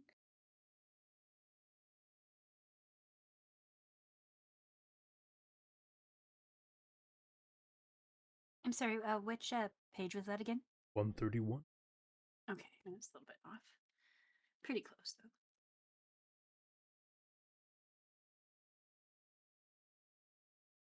though. I would like to sit down next to Horace. Mm-hmm. And I have my notebook open, and I look at him and I say, "So, Horace, tell me your story." Horace looks at you. He was busy noting down in his own booklet of the happens buying of things. You could see pages in extreme detail, the actions of those going by, and these are scrawled in such tiny notes to fit everything on singular pages where he flips by and another page is filled out, and you can see small scrawlings of the faces of people going by, his eyes darting back and forth as he notates everything. My story is not all that important, young Ashling. My story is that of one of servitude, one that I give willingly. My story is one of, well, I'm not sure hardships would be told, as Lord Borrington, though he is, glances around, don't tell him I said this, daft at times, and he skirts his duties as the Lord of the Borea Valley and the liaison between the two courts. He's a good man, and a proper lord at that, and I would not give my services to another if given the choice. Um, but my story is one of personal note, my dear, and I fear you are not quite of uh, not quite old enough for such a tale. I just look out a small chuckle, and I've always wanted to say this in reality. Uh, oh, Horace, in 1,000 years of time and travel, I've never met anyone who wasn't important, and all stories are meant to be told. I'm sorry, I wanted to use the Doctor Who line so bad. He looks at you, and I appreciate that you find worth in even the smallest of things. You are not far from Farnir's mentality, though he is slow and lazy. He seems to find the most beautiful things in even the smallest grains of grass. I find myself jealous at times, and then I see him chase a squirrel, and I remember I am far better being me than him.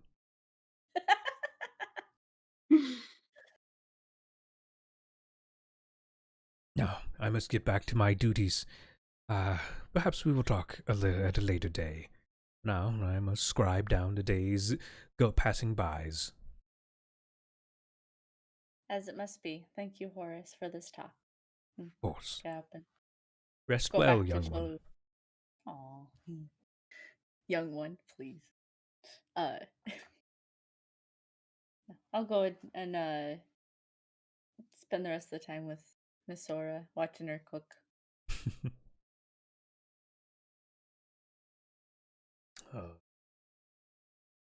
Anyone else wish to do a camp activity? Yeah, I'm gonna use sleep soundly and daydream.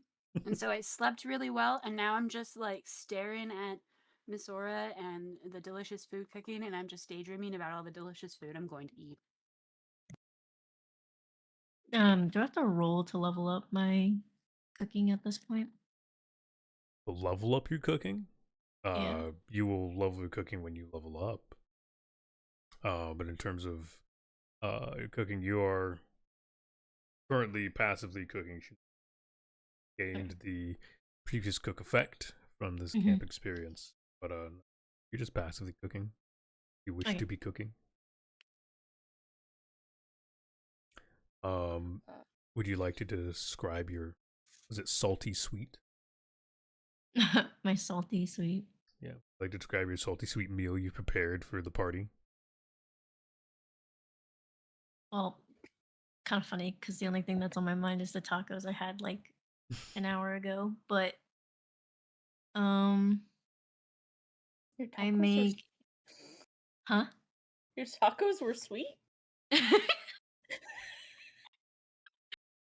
um, I would say I made a like a stew where the saltiness was a fish and the sweetness was a like a topping of a, let's see, like a berry um You also don't. berry sauce. You also don't need to use real world descriptions. You can make up anything. I know, I'm trying to think of the fish name. Okay. It's an interesting name, but I'll get there eventually. We have a um it is a the only thing that comes to my mind is um a schnozzelfish. That's I fine. love this. Yeah, Schnozzle schnozzlefish. fish, my Yeah. favorite. What does a It's a schno- schnozzlefish look like? I assume its um schnoz is huge. yes, it has a very large nose. Thinking Nigel And Thornberry, but as a and The fish. meat, the meat mainly comes from its nose. the Please thing let her that describe. makes it salty is the mucus it secretes. Ooh, delicious. And to make it sweet, I stuffed it with these um brazzleberries, and they are very spiky, but when you carefully cut into them, the jam that they release is really sweet and almost blood color, which is why I like it because The violence. But the meal probably looks gruesome at best. The thick ichor secreted from the schnozzelfish, blending with the deep red of the fruity juices, tends to give it a rather gory look as it seeps from the cuts of fish. But the taste is quite immaculate. It's the salt and sweet blend between the two is a nice touch and a very fitting part of the meal. Uh, also, just to clarify, by the way, Argo, um, you asked, yes, you choose two camp activities to have, and you use one per camp. Gotcha. Okay. Ooh, I see. Okay. Yeah, which is literally something I forgot to do when we created your characters. This is fine. Don't worry about it. We're perfectly prepared for everything. I'm gonna keep the ones that I have either way, I and didn't I'm know if gonna use you what's could down. swap them out. Or I didn't know you couldn't swap them out. Is it possible I could change the ones I have? I mean, you wish to change them now, you may, since we're simply putting them in now. Okay. I am still gonna stick with martial practice, but I think I'm gonna swap out training, just because status is eventually gonna be a good thing for me. Um,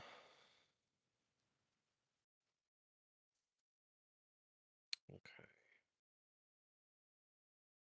Yeah. This is again. We make sure to try and avoid redundant activities and try to stick to things that your character would do based on their concept and identity. Yeah. Um, I guess technically he would be training quite a lot, but Lord Borington, is there anything you're intrigued in participating in?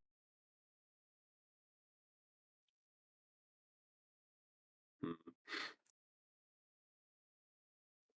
Whether it's an activity or simply interact, entirely up to you.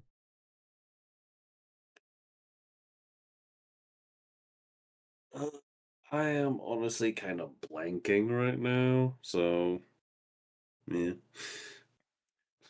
I guess I am just gonna stick with martial practice and training. Never mind. Okay. So which one did you do? Martial practice for today. Okay.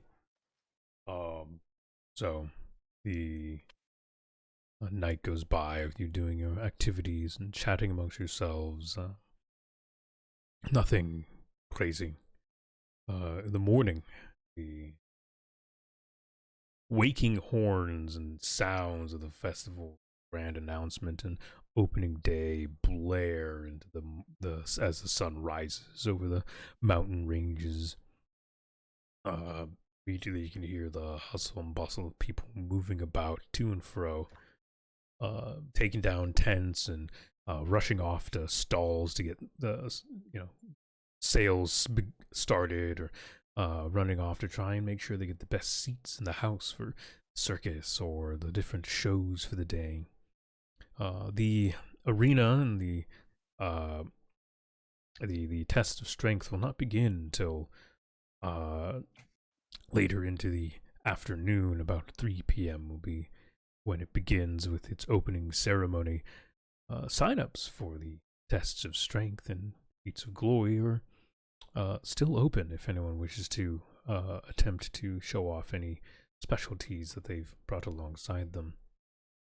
Uh, One thing that stands out amongst the crowd,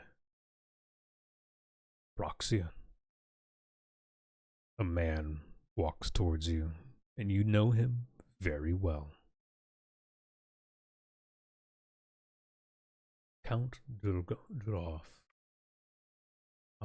marches towards you. He has no one beside him, no folk. He has no one beside him, no retinue. He's simply pushing his way through the crowd. His eyes are locked on you. pockets for my mustache. Where Sensing your worry, Zeus bolts up. The loud clang of metal. seem to have Just fell on the misplaced ground. it in my other pants. Zeus bolts up from your concerning thoughts and sudden sense of worry from you. Lowers his body in a stance of predatorial defense, ready to pounce on the count at any moment. Just give him the simple word, I can kill him now. You can be rid of him. You know, as I'm thinking, I'm responding in my with my link, and I'm just like, I Mentally? like, yeah, I like I like that plan, but I might draw more attention from other people too. I don't, yeah, I don't like this guy. Um, hmm, Count Drillfolk reaches you finally. The constant look of annoyance has not left his face, and you know the look very well. Stares at you. Ah, Proxia. It is. Well, I don't say it's a pleasure to see you, but I simply wish to come and I have parties interested in your latest endeavors. You would be so kind as to join me in my tent during the festivities. It would be appreciated. And you have my word of no foul doings. I'm not here to kill you. I have more important things to do than to collect on a missing beast and a bad soldier.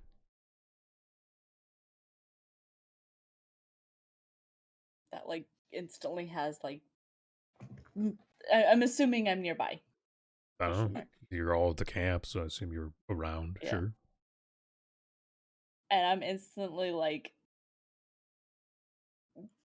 my body like tenses at his tone the moment he says that, like starting with the beast and like the bad soldier. I'm like, absolutely not. So I kind of just wander over and I'm like, "Are you okay, Proxia?" you know, it's fine. Everything's fine. I don't really like parties though, so I think I don't think I really want to take you up on that offer. I not offer you a party. You know better than that. It is a scientific gathering, simply to show off the latest and greatest and understand how to bring down the other prince's great designs as we see fit. Also, I would be a great shame for your newest companion to find ill space or negative public viewing.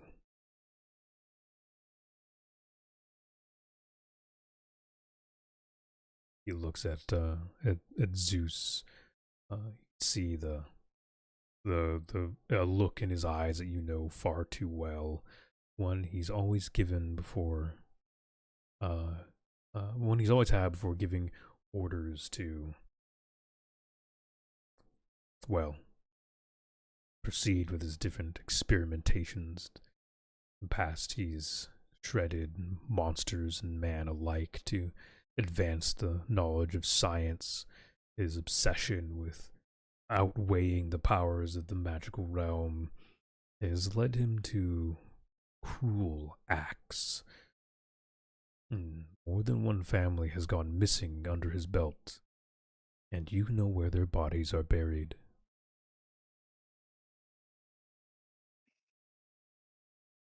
Hmm. Hmm.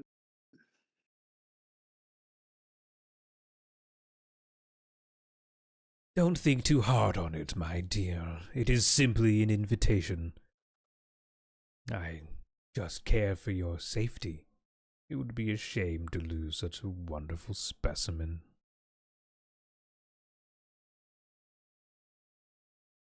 You know where to find Well, me. Here's my sigil. He hands you a note with his the sigil of his princely decree. You may enter his tent if need be. I take it with a really gross look on my face. I'm disgusted. He looks at you back with a relatively similar look of disdain. Trust me, I don't do this out of the goodness of my heart. Hmm. You have that? You have one of those? Currently. Not for long. He turns on his heels and trots away, the quiet clanking of his armored platings, a series of bronze metals and white, almost marble carvings across it. A suit of his own design, though he is a scientific man and not suited for direct combat. You know that he's gone out of his way to augment his own body, his armaments to aid him in conflict if need be. And you hear the slow metallic rumble of Zeus's growl as the Count walks away.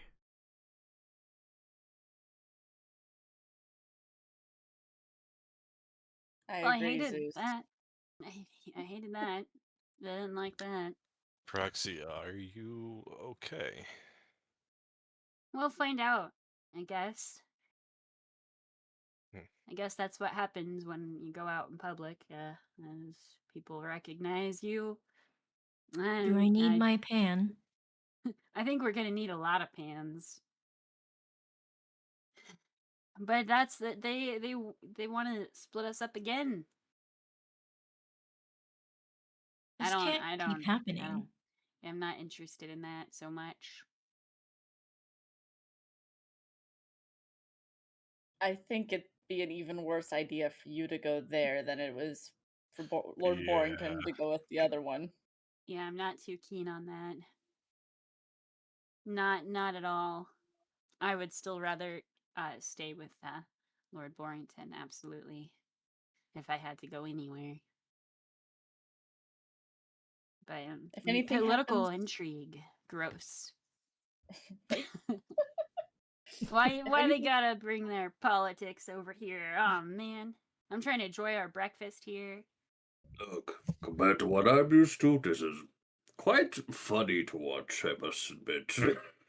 You know, I give I mean, he's Zeus a head pat. The metallic grumble, the creaking of slowly relaxing fiber muscle and outer metal plating, quite audible as he lowers to the ground and comes to a rest.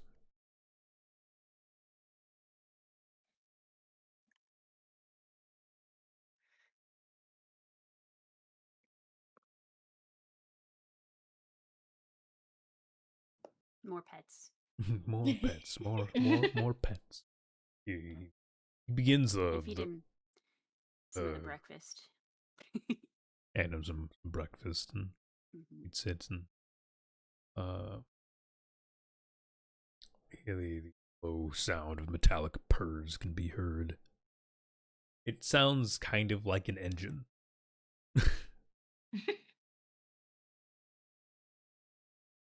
good Zeus. Uh, uh, no, I I do kind of turn to Lord Warrington, and I'm like, you know, you aren't wrong. All of these politicking going on, really, they have nothing on the courts. Oh, good to see your time here has not dulled your memory of where you come from. It's not my fault they wouldn't let me back in. And Yeah. then just I, go ahead. Yeah. no, I was gonna say I just kind of throw my hands up and turn away. Does Lord Borrington know which court you're from, by the way?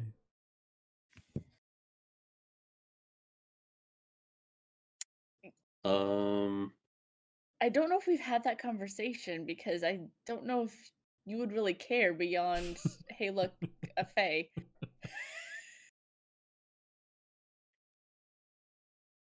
I imagine with enough time, I'd probably be able to suss out general, um,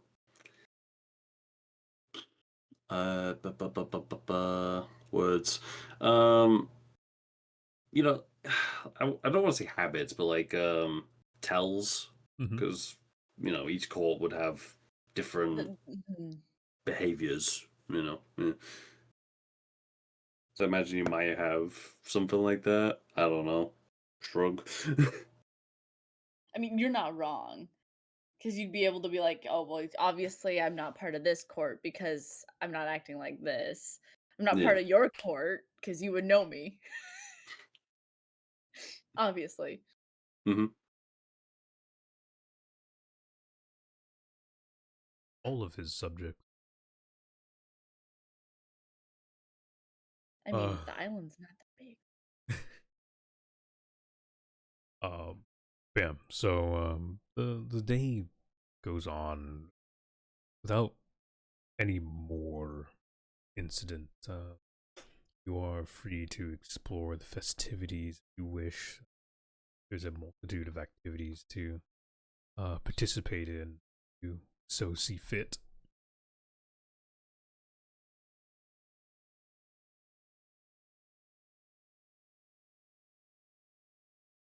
What kind of activities are there? What do you want? Hmm. Um. um. Oh my. Um. Anything at all. That's a question. Is there like what would I want to do? So the upside to What would Fabula Ultima is you don't have to ask if something exists because we are in this story Mhm. together. It'd be, hey, I go venture off and enjoy a ball tossing pit, or I go and try and scoop up a goldfish, or I go watch some knights fight.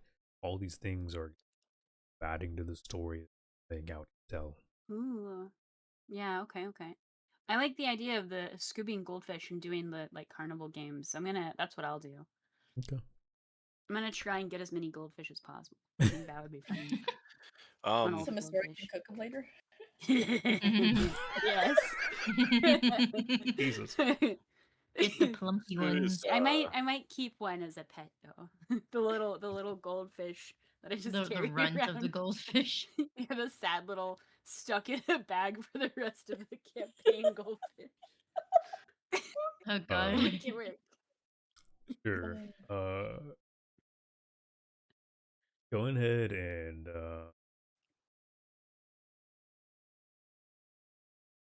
yeah, go and give me an attribute roll.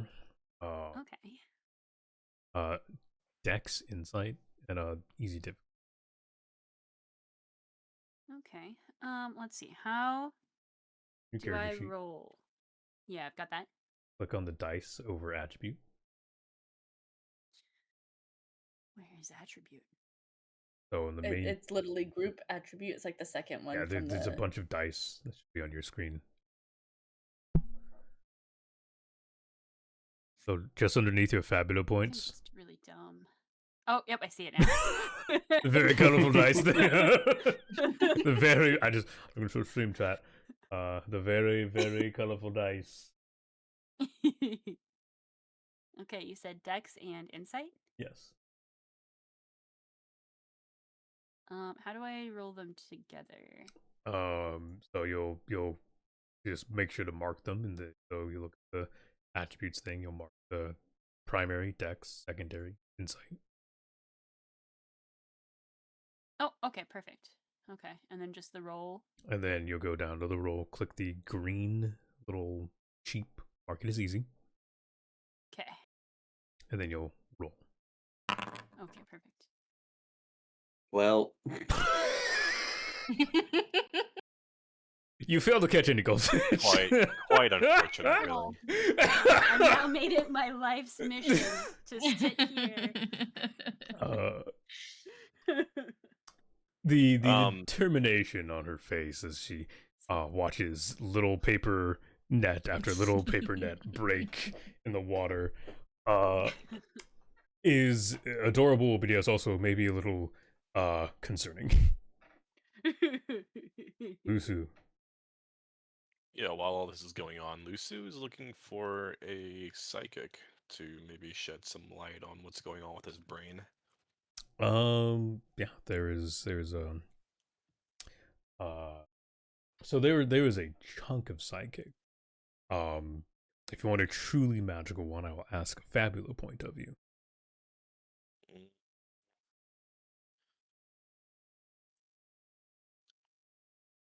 Perhaps not right now. Okay. I mean, you guys get fab. Like, you are encouraged to use Fabula points. You get experience at the end of a session for using Fabula points. Okay. You should use them. I mean, yeah. Yeah, Yeah, I'll they use are one then. given out a lot. The fact I gave you 2 already should be a sign that you're gonna get more. Okay. Yeah, I'll use one then. Okay. And yeah, and again, for those who don't remember, Fabula points can be used to adjust any part of the narrative that I've said. So so I'm now at 4. Okay. yeah, you search around the festive grounds, and you can smell a con a mile away, and you mystics, you go by with their bright colorful tents and children crowding around, their showy magics and whatnot, giving an air of wisdom and power to them. You can tell that they are not quite what you're looking for, though they are magical. They are not the magic you seek. And as you wander and drift between cart and food stall and push past families, you're from between some carts, you hear a quaint small voice. You're looking for something? Yeah, Lucy's eyes will dart to that voice. A small woman is tucked between some carts. She sits on a decrepit little chair. In front of her is a small little table, and in the middle of it, foggy, grayish blue crystal jagged in its edges, and you can see it shifts and churns inside like a roiling sea. Have a seat. You will find interest here. I will indeed sit. Tell me, young child, oh, why are you so lost? I can't remember anything, ma'am. I know not what happened.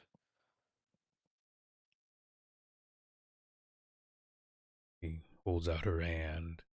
Your palm. I'll extend my palm. Grabs your hand. Her grip is much more firm than you would expect from a decrepit old lady. Find it hard to pull back your hand after she's grasped it. And she looks at you. Ah, you truly are a lost soul. And you seek to guide those around you. a path that you don't know that you follow. There is someone important waiting for you. The city of do you mean? Cavaltas. Go there, into its dungeons, its depths. You will find a beautiful man, shining, beaming. Beautiful. Did your mic cut up? Sorry. Oh, beautiful man. It might have. My Oh, man. Discord, my Discord flickers in and out of registering. That's okay. That's okay. I just wanted to make sure. Okay. Mm-hmm. Beautiful man. Okay. His future is shining, gleaming with hope, and yet it is dark. His path wanders, danger creeps around him. He waits for you. He needs you.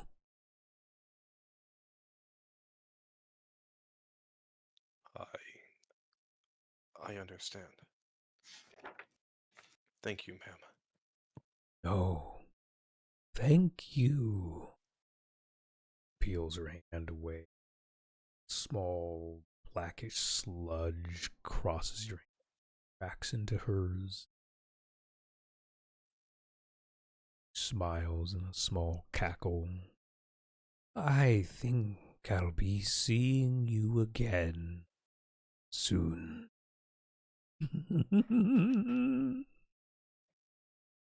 Her smile. With narrowed eyes, Lucy will stand As and you back away stand, cautiously. as you stand and back away, the form of the old woman sinks into the shadows between the carts.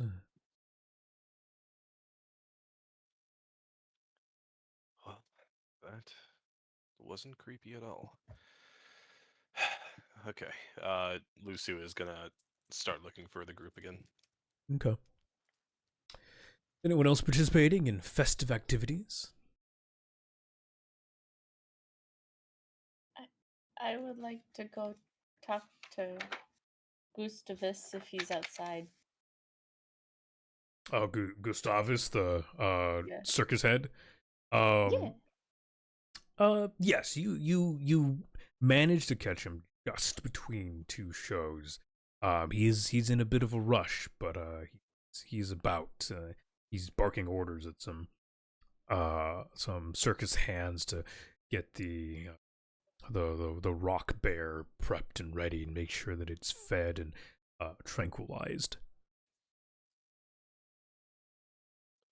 Oh, that's cool. Uh,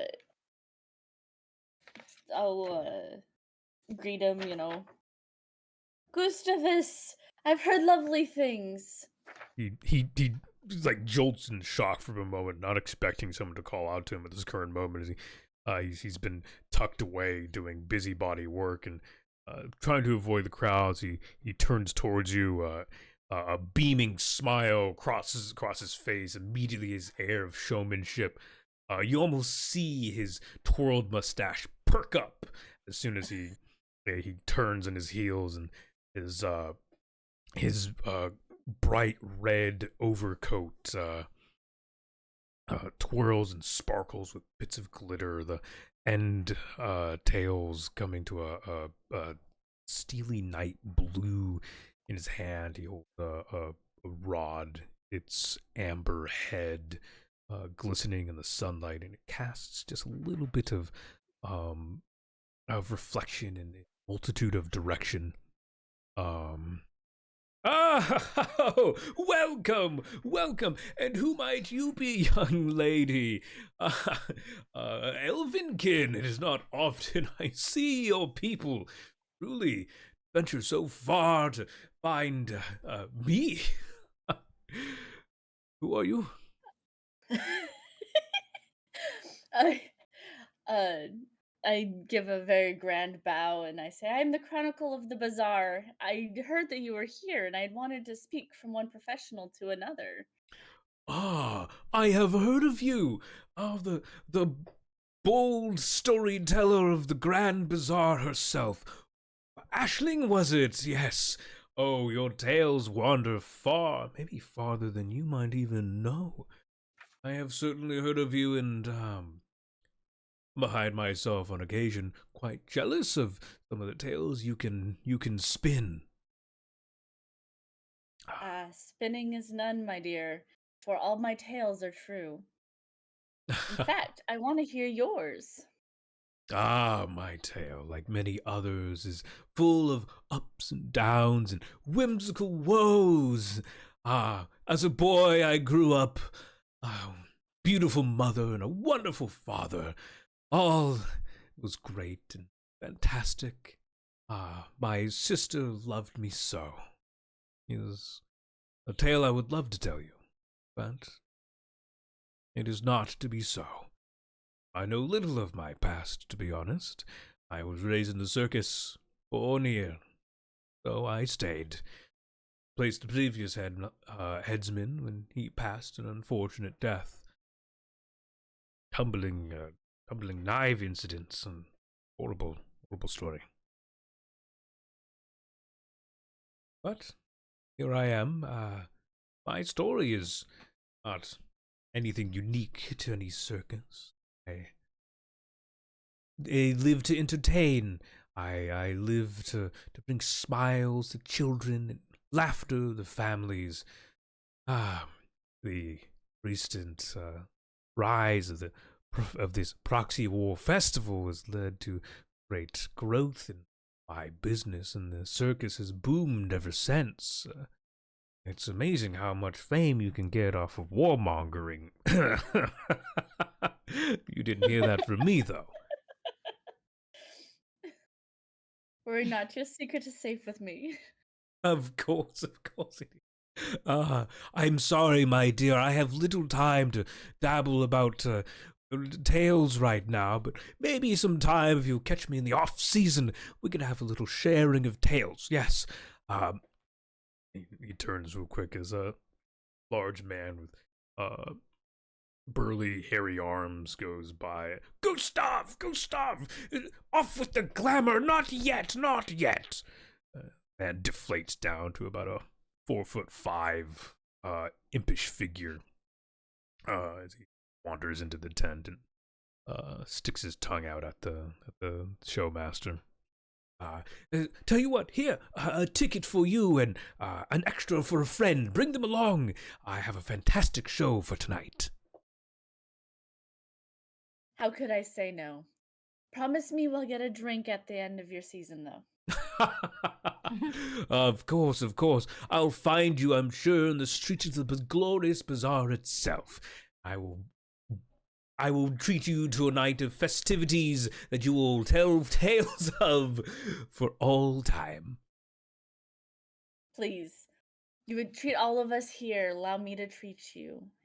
And now make sure you be safe out there. Of course, and you too. Is a most interesting world. Turns him to the tent. Misora! What? What's going on? I got us tickets! Oh, we did?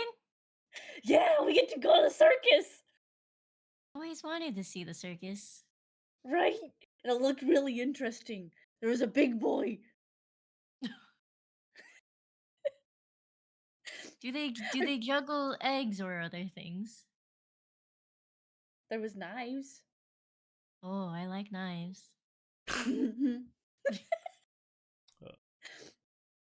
While we're Wonder if I discussing can hold this, their knives.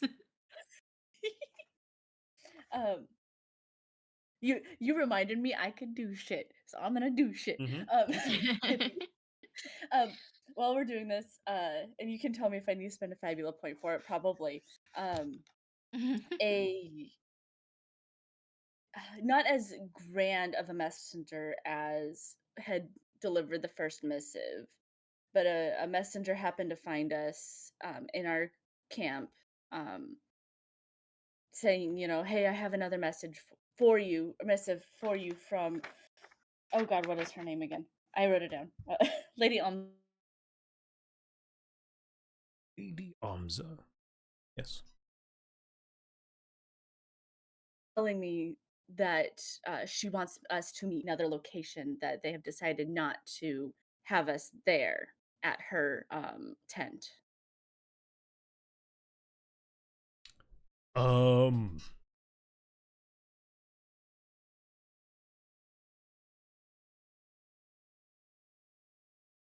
Yeah. So spend me a fabulous.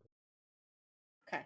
Uh, I'm just gonna put +1 because I still can't put I can't adjust anything. I'm kind of stuck in keyboard hell right now. yeah. You're good. Um so Um. um So yeah, you earlier in the day you would receive. Actually, no, not even earlier. As you are talking to Isura about the wonders of the circus, juggling acts, the rock bears, the fire breathers, and whatnot, man and it seems to be a butler approaches you. Uh, uh, Lady Ashling, is it? And companion. that's I've I. I have been sent by Lady Amza to welcome you to a midday tea. Would be so kind as to join me. Find her out in one of the nearby fields. I will guide you there.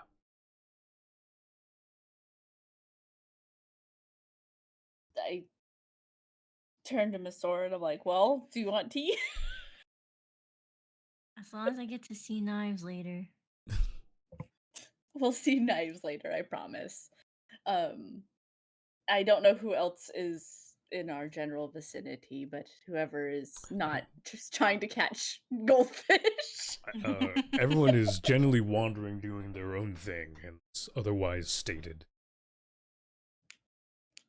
Perfect. So far it's just my Miss Sora and I then. To tea, because I will not go by myself. Okay. You wander out to um you're guided through busy crowds and quickly built streets past the prefabricated buildings and out past the main gate. You walk by some Magitech golems who are simply there to provide security. You realize you haven't seen a whole lot of the golems today. Um, Whether the workforce was sent home or not, you're unsure. Um, but after a short 10-minute walk from the festival grounds, you see in the distance, not so, uh, like, I should say, a rather glamorous, little tent has been set up, a little covering, sitting at a small table, lounging, and you see her lean her head back. She whispers something to the man standing over her. You recognize him, the man in the large, heavy plate. Looms over her like a dark shadow, even though her own elegance glows like a new day's sun.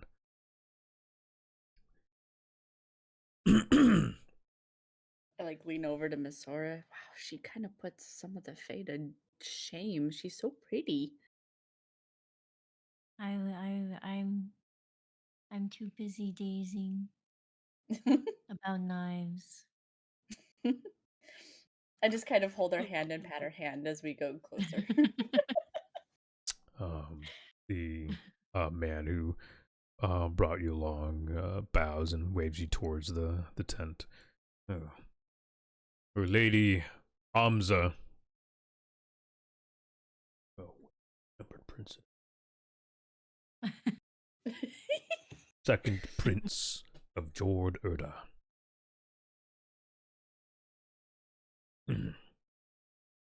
Wow. Of course, I give my flourishing bow.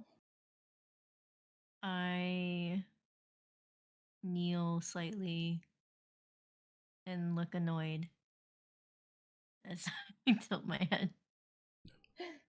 Uh, he, uh, from the covering, Lady Amza gives a small chuckle.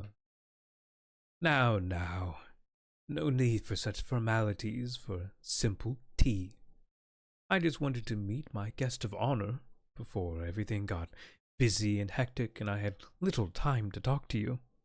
Come, have a seat. Fresh tea's been brewed. Of course, ma'am. I'll go sit next to her, leading Miss Ora with me. I stand as I do. I need my scary dog privilege. Come on. Ah, really, the rumors of your beauty have done you such shame. I should have the men executed for dwindling the gloriousness of your features. As if I could ever compare to you, ma'am. Yes, truly not. But we are not here to compete. Miss Sora rolls her eyes. So, I'm sure you're curious why I called upon you. Always. I hear you're a teller of tales and that you've kept the stories of 1,000 years alive in the land down south. I have interest in such talents, in a memory that seems to never fade, no matter how long time passes by. Tell me, do you know of the quarrels within the lands between the princes and our little squabbles? The reason for this little festival, this proxy war, as they've called it? I've heard 100 heroes tell the tales. Yes. To call them heroes disgusts me. No, there are no heroes in these lands. There are those seeking power and those willing to take it. Those willing to pay gold and those willing to accept gold. And that is all. There are no heroes in these tales, no heroes that pass these mountains, no heroes to the west in that gaudy city of Gazal. No, the heroes died. Heroes died 50, 100 years ago. The wars that tore the skies asunder and slaughtered the gods. There are no heroes. Just those of us willing to take advantage of it all. And I wish to do that. I wish to take advantage of what you bring to the table. A tale of eternity. Something to be told for all ages. By someone who will last the ages. I just kind of tilt my head and I'm like, and you sound like about 50 others. Yes, but I seek something more feasible, pertinent, plausible. My research and my experiments have led me to nearly reaching these goals. And Miss Sora raises her eyebrow at the word experiment. Right. I have today's showing shall portray the closeness I've reached to a further level of magical understanding, further level of power that man can wield with ease.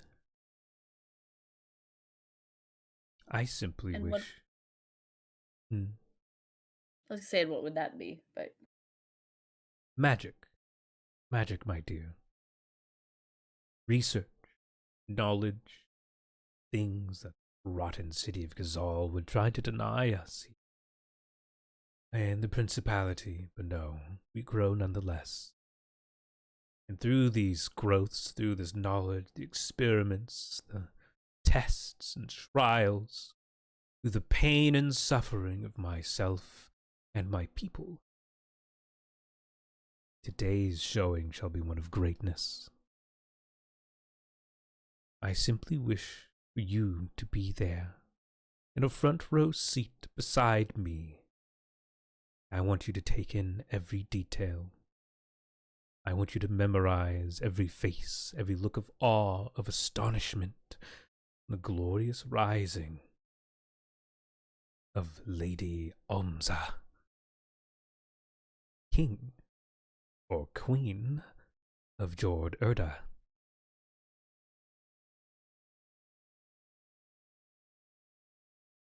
She takes a sip of her tea.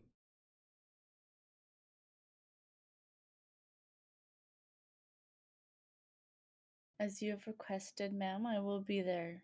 For all stories, as I say, deserve to be told. Though I am finding it hard to want to tell this one, for it seems oh so boring. Trust me, my dear. It will be far from boring. And though we may not see eye to eye, I promise it will be a tale worth telling.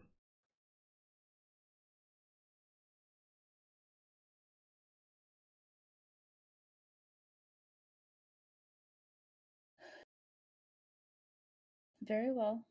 I do ask that I have my personal guard with me. Of course, I would not deny you the protection of your friend, as interesting as she is.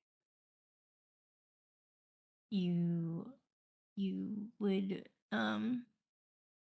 you actually don't want me there.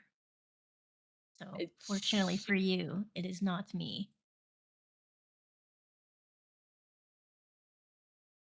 I allowed my guard to enjoy the festivities before I received your missive. Oh, interesting. With how vicious the eyes of this young lass is, I would have assumed she is your guardian. To think someone more fierce exists. Intriguing. I know who to keep as friends. As do I, says with a sly grin. Mm.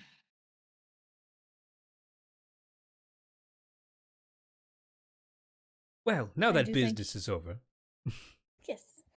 how have the festivities been? Are you enjoying yourself? It's been very lovely. We intend to go see the circus later on. Oh, how joyous! Yes, the circus master, I'm told, is one of glorious, glorious tales and showmanship. And so she begins to ramble on as if the previous conversation barely happened. She rambles on about the circus and her interest in a couple of the small festivities, whether she's telling the truth or simply talking to talk. You're unsure. Old Borrington, what are you up to?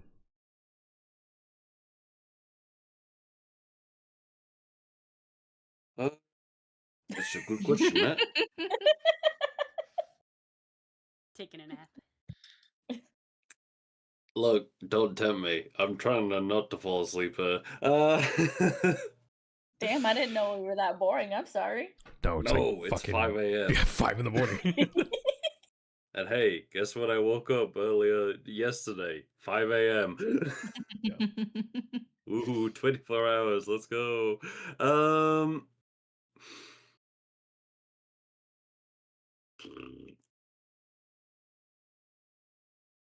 I remember you saying about those feats of strength or something. I'm gonna go join in with that. Why not? Yeah. I Okay. knew you were gonna do that. Yeah. It seems the mortals are putting on a show of strength, combat prowess, and potentially a little bit of gambling. You approach what will be the arena for the main show as two squires duke it out, one with a magical blade gleaming in a yellow light as he slashes and swings towards his opponent, who deftly guards and blocks and parries before slamming a rather brutal looking mace into the side of his opponent's chest, felling him in a single blow. And he is announced the winner of this bout. You see a couple hands under tables exchange coin amongst each other as two new opponents step into the ring.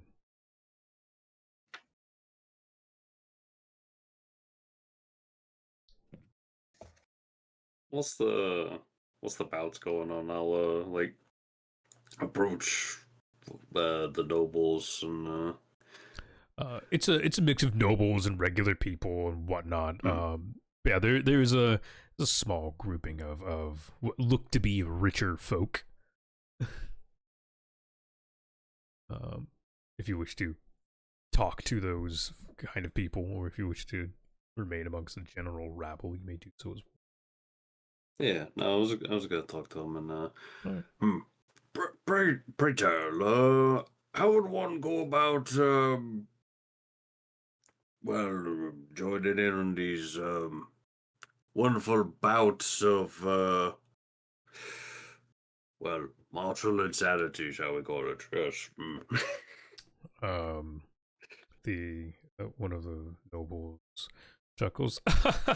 Have you not in have you never delved in the the glories of gambling and betting upon the rabble who wish so to entertain? He turns towards you and stops.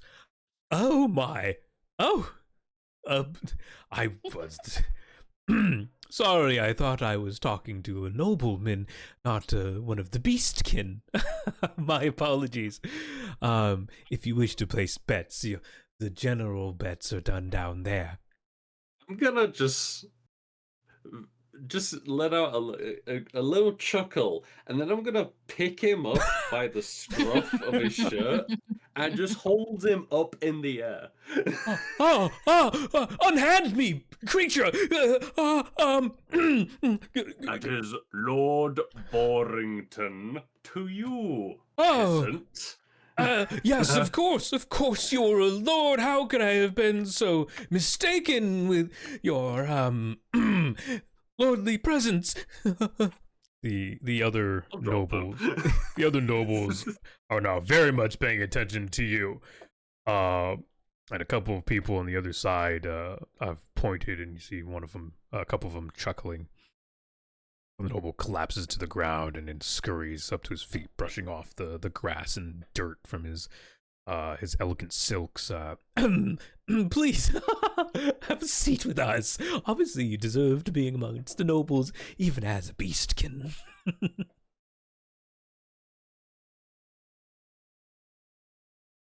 Mortals and their inability to see through anything. Alas. No, I have no interest in sitting with you. I wish to join in on the bouts. After all, sitting among and watching is boring. Getting involved is far more entertaining. Well, most people who get into the bouts require a sponsor, someone willing to cover any kind of injuries or whatnot, and to give a nightly a nightly title to someone who is willing to participate. Obviously, those who are already under a banner may do so without such preemptive requirements. I assume you're knighted under some banner?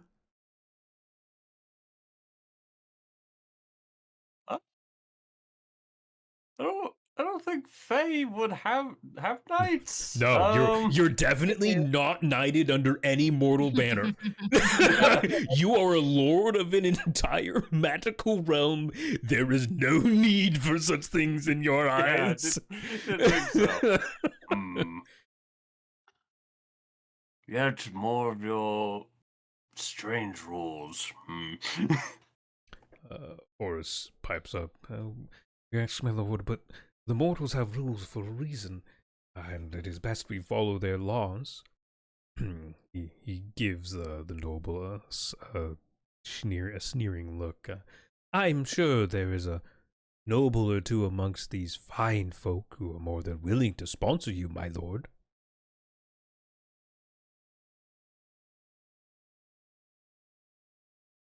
I just kind of look at the group of nobles and expectantly wait for one of them to chime in.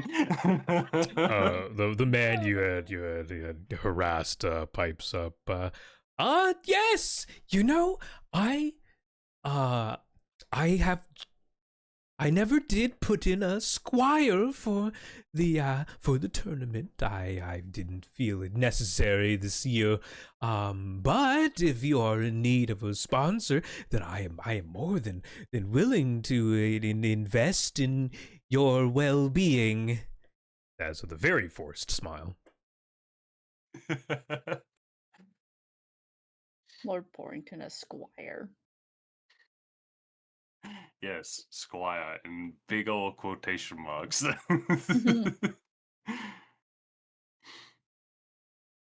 I personally do not care too much about your winnings or whatever. I mostly just wish to compete for the love of the game, as you might call it. Yes. Yes, the brutish nature, the valiant nature of Beastkin at its glorious forefront.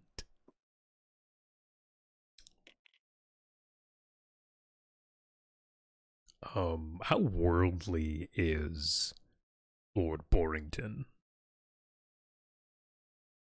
Like Worldly? yeah, like within mortal confines, how well learned has he become in the last few years of him wandering?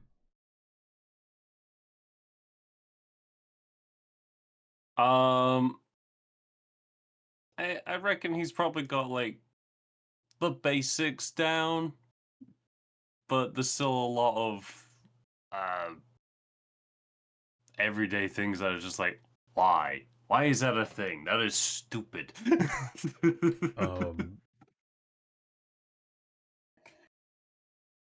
I will go off the assumption that Lord Borrington would probably understand the negative connotation of the title Beastkin given to the mixed animal humanoids that wander the lands and especially the Great Plains. And know that it is a title of belittlement towards probably the closest cousins to fey creatures that wander the mortal realm.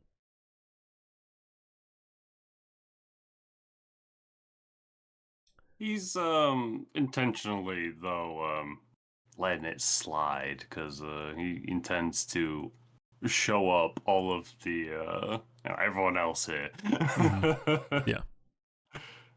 I kind of feel like he's at like Trazen level, where he's like almost kind of lost his mind, but he's actually really there. So yeah, you the noble walks you over towards the a fairly shoddy table. It's covered in coffers and papers, and a portly man sits behind it. His balding head combed over. And what can I do for you, sir? Lord Balthius. Good to see you. You didn't put in a squire this year, and it seems you've purchased yourself a beastkin slave. No. He is no slave. Sir, no slave. No, of course not. Not you, sir.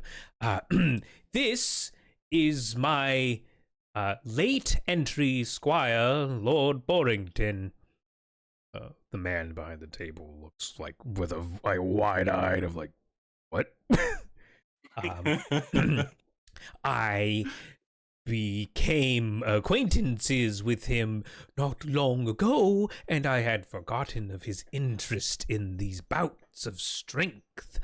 And he needed a sponsor, so as a good friend of Lord Borrington, I figured it would be a good idea for me to sponsor him into this fight, and for you never to ask a question about it in the future.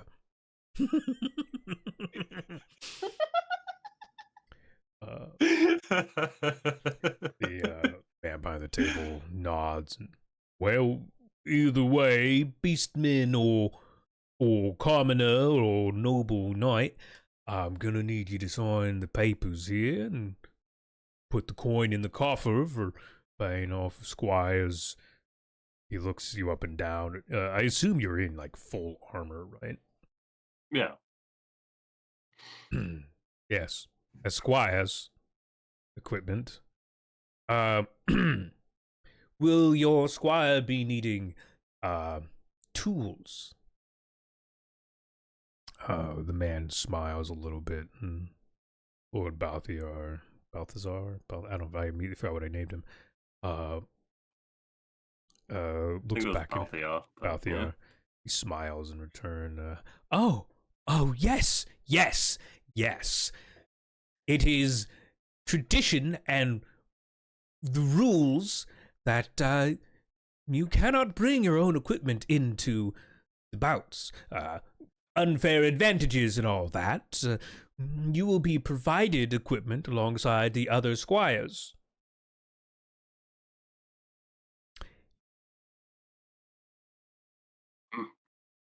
This is fine. He like you almost hear the audible sigh.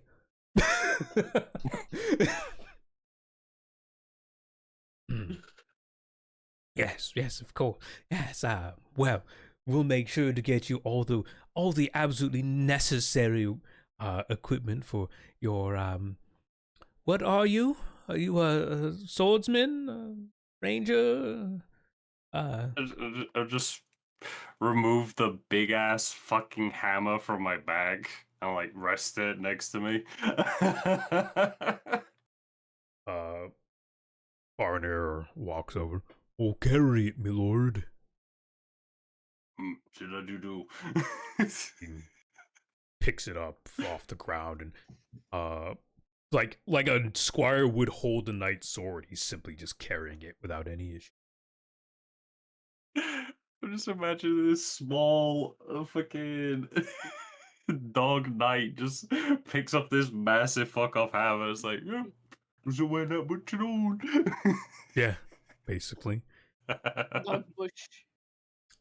Horace walks over and, well, my lord, it seems we must doth thine armor. If you would let me do the proper rites and rituals, I'll have it stowed away and waiting for your return, my lord.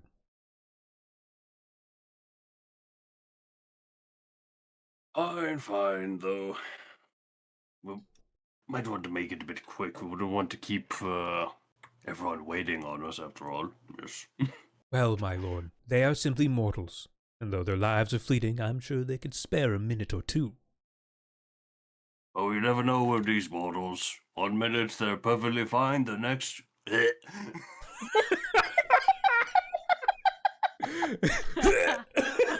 Just fucking keels over.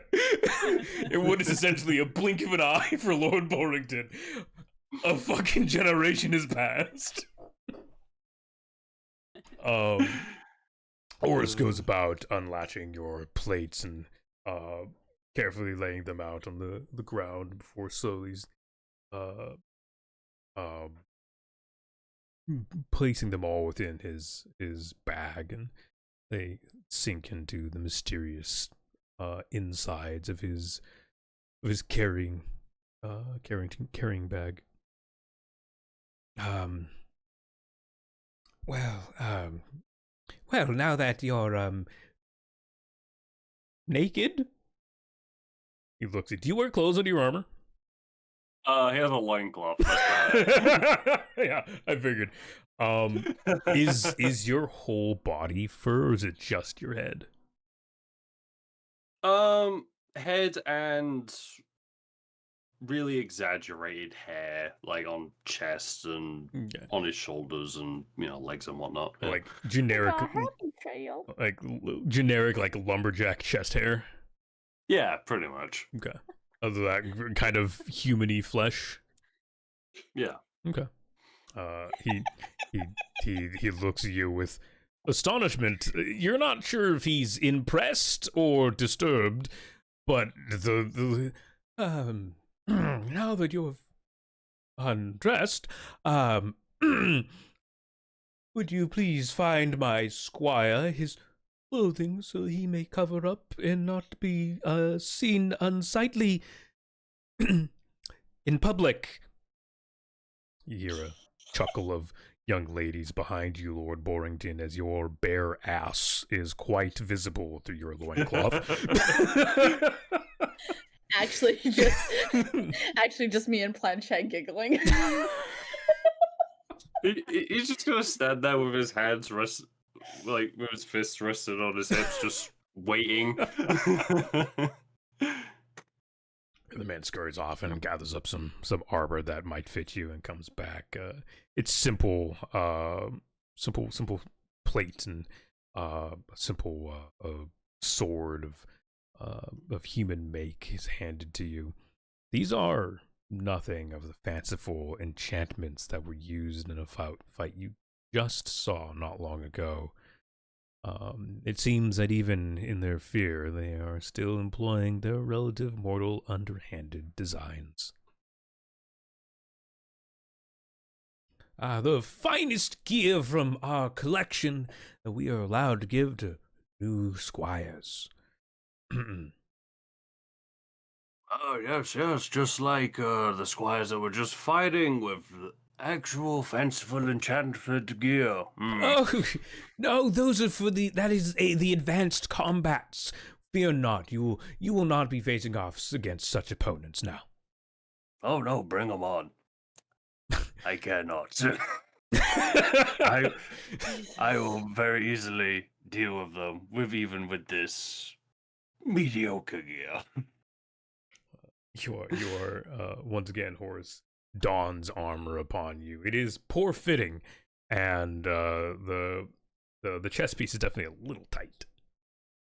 I like to imagine for some reason my ass is still out though because they couldn't find anything to properly cover it back then. You know what? Your ass is still out.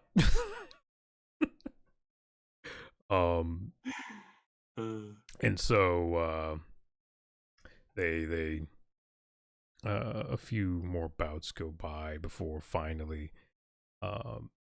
the noble who sponsored you nudges you. This should be your entrance. Go, line up to the gate.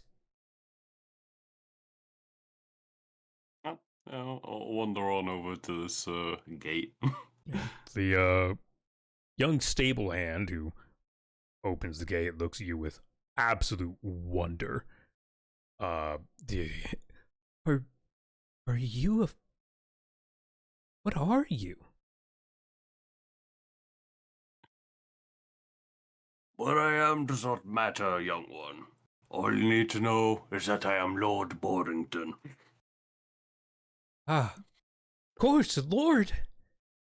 Never been amongst the lords before. Good luck, and well, good luck. Closes the gate behind you, and the trumpeting of festival noises. Ladies and gentlemen, the next bout of glorious combat, honor, glory, and maybe a little under-table change for some of you. Welcome out the newest squire under our beloved Lord Barthius's entitlement. Squire Lord Borrington of the Beast Tribes. The gate in front of you opens and you are nudged by one of the guards inside. Go, go. Make it showy.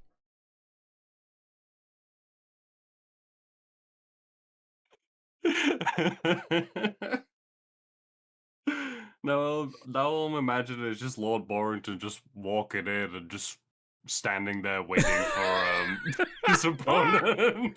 Literally no You fucking you walk in and just stand there, your ass bare.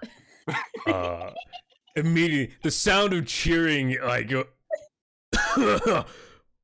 what the fuck? Wait, is that actually a beast skin? I've never seen one of that kind. Is that his ass? There's a couple more cheers, but a lot of confused whispers can be heard throughout the stands.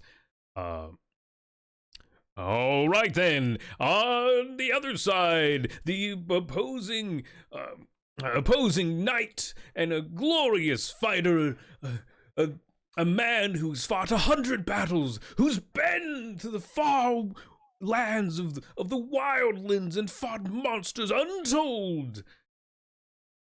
Welcome, Lord Lancelot, the Knight of Rhino Kind. A man steps out, well, barely a man. You can see little of his human form as he more pushes through the gate than lets the gate open itself. It slams wide. He is donned with what looks to be the hard carapace of some foreign creature. You've seen a creature like this before. Yeah, it's one of the little rhino beetles that scurries in the lands just to the west of the two courts. Not anything to fret about, let alone announce you've killed one. They're herbivores. I'm sure the people around here don't know that though. Yeah. The man bellows out with a loud roar of triumph. He slams his flail against his shield. He is about 6'5", maybe made a little bit taller in his armor. It gleams a mixture of deep purples and seep into oranges and yellows. It is the proper carapace of a rhino beetle. Though this one seems, whichever one he killed, it seems smaller than normal. Rhino beetles average out at about 12 feet long and have a biting force that can clip even a dragon's tail off if need be. His flail is made up of the hard, again, also that hard carapace and has a deep forged purple to it. Bellows and I will bring great glory to my lord. Face me, foul beastman, and know your end. Before long, bell is rung. Seems to be the beginning of a fight. What do you do? Oh, you were speaking. Oh, we fighting now? Okay, good. And I'm just gonna immediately just sprint at him. Okay. Give me a Dex willpower check. That'd be an attribute one, right? Yes.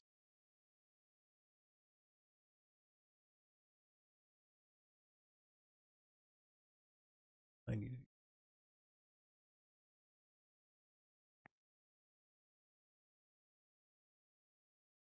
Sure, it'll work. Yeah. So attribute. Yeah. So just give me a roll for that. Dex willpower, you said? Yeah, Dex willpower. Okay. Difficulty. Normal. Okay. Damn. Oh, you know, I should have made it an opposed roll. There's literally a button here for that now. I didn't actually notice that part. Surprise. Boop, boop, boop, boop.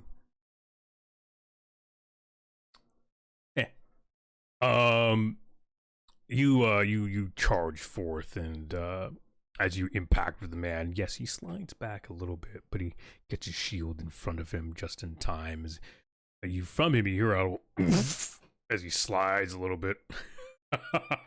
Such a brave little beastman you are. My turn. Turns back and swings his heavy flail at you. Its vicious head streaking down across to you. You could either attempt to tank it or dodge it. What would you like to do?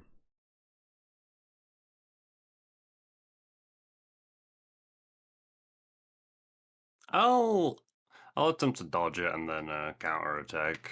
Okay. So Since let's be, he'll be leaving himself a bit exposed from that side where he's swinging from. So I guess Dex Mike since you're counterattacking. Should I do with a opposed one this time? Do a normal roll. You're good. Okay. Yeah, do it on normal still. Attribute Dex Might. Okay. Ooh. Nice. That's 2 6s, so that's immediately a crit.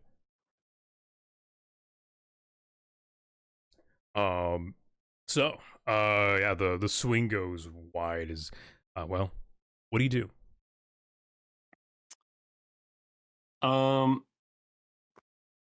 I would kind of dodge into the direction he's swinging from.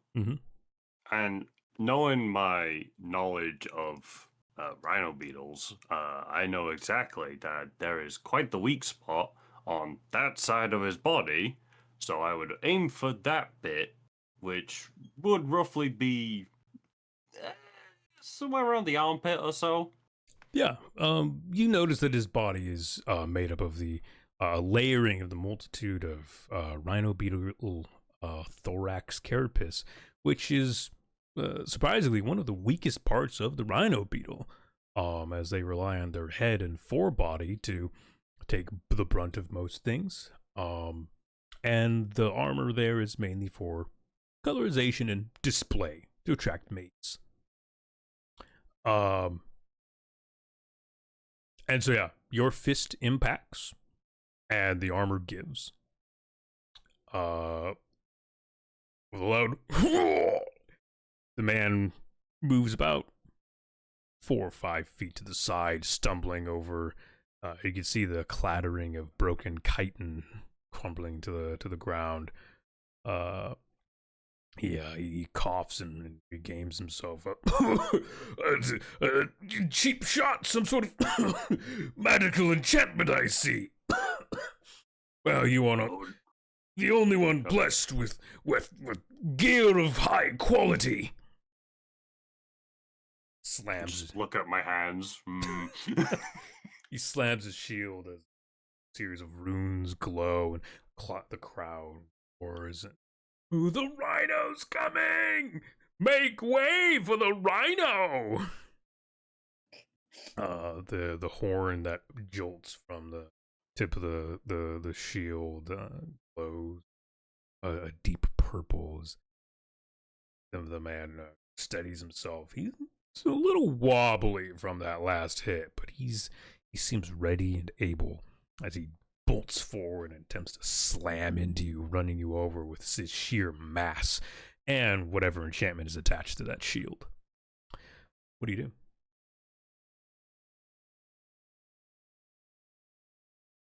I fear no mortal man and his feeble attempt to imitate the majestic rhino beetle. I will face him head on.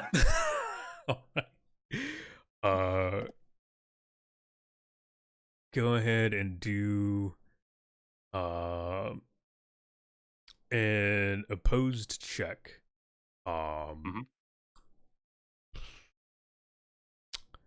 Do an opposed might.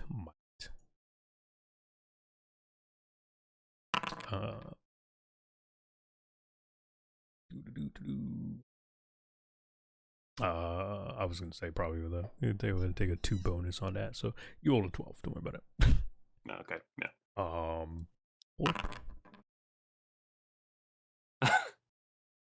Okay, well, I mean, can't do much with the dice. Just I mean, decide, you fuck can you. spend Fabula points. Yeah, no, fuck it. I'll spend a Fabula point. Why not? What's the change? What do you do? So I guess you could either re-roll, or this is entirely narrative thing. You would like to just do narrative stuff, you can.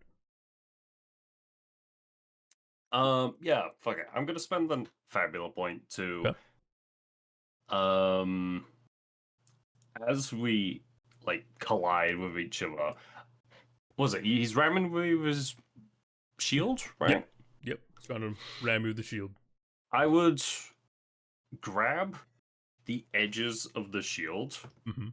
and slowly, with just sheer might, slowly cause the shield to crack and then eventually just explode into shards. All right. Yeah. So he impacts you, and immediately the look of power and honor and what he thought would be glorious combat fades from his face. As don't move, you simply grab his shield, and like a plate of fine china, snap it in half. The crowd, the loud cheering crowd, screaming for the rhino, goes quiet. He whispers, Did he just break the carapace of a rhino beetle with his bare hands? That what beastmen can do? The rhino stands in front of you in shock. My shield. I worked so hard to get that. He crumples to his knee. Oh, come now. If you're gonna make a shield out of rhino beetle, at least use the good parts, not the weakest bits of it. Cheapskate. Weakest These bits. mortals. I shattered 3 great swords on it. Oh, someone obviously does not know how to hunt a rhino beetle very well then. He looks at you, and like a look of fear crosses his eyes. I surrender. I don't want to fight you anymore. You're crazy. Who set up this fight? Someone set me up. Someone set me up. I'll just like lift him up onto his feet and then pat him on the back. Don't worry. Maybe one day when I get the time, I'll teach you how to properly hunt one so you get a proper set. But for now, run along. The man like turns dejected. The announcer. Well, with quite the upset, Squire Lord Borington wins! Congratulations to Oh, just me? if there's any winnings to be collected, do so at the front desk. Absolutely no weddings to be had for anyone.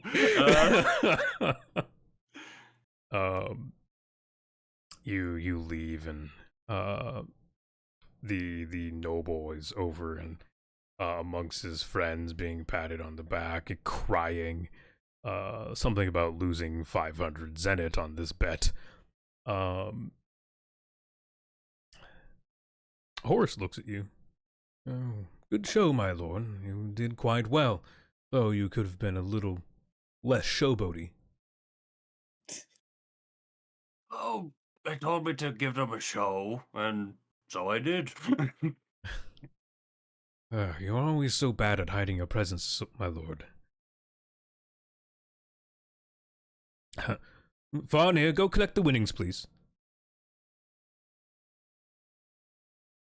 Farnir barks and goes over to the man.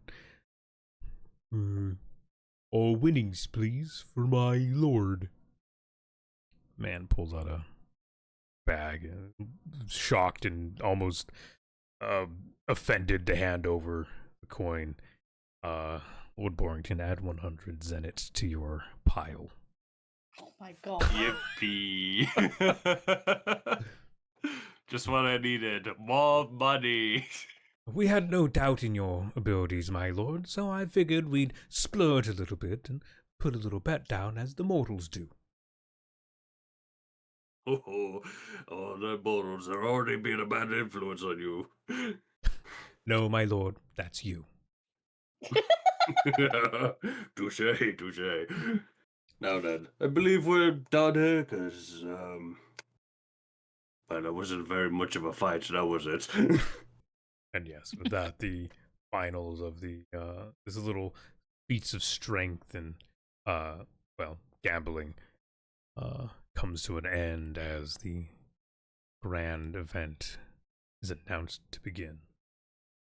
The golems who rested still and silent underneath the stands sparked life, their magitech cores flickering, and as ever so slightly each one lifts the stands, takes a step, drags them further out, making a wider center to the arena. Each one step and another until the arena is about doubled in size. With its design, it now spreads what was these little champion gates into a grand opening pathway that leads from the front entrance of the festival grounds all the way here. A singular road that guides any coming endeavors or people groups. And each of you goes and finds your seats among those you wish to sit with. The crowd begins to bark and babble, shout and cheer as the beautiful second prince, Lady Amza, steps forward, magical rod in hand, as he bellows, "Ladies and gentlemen, boys and girls, those seeking wonder and those seeking profit, let the glory of the Proxy War Festival begin." We'll finish this session there. Mm. Good stuff.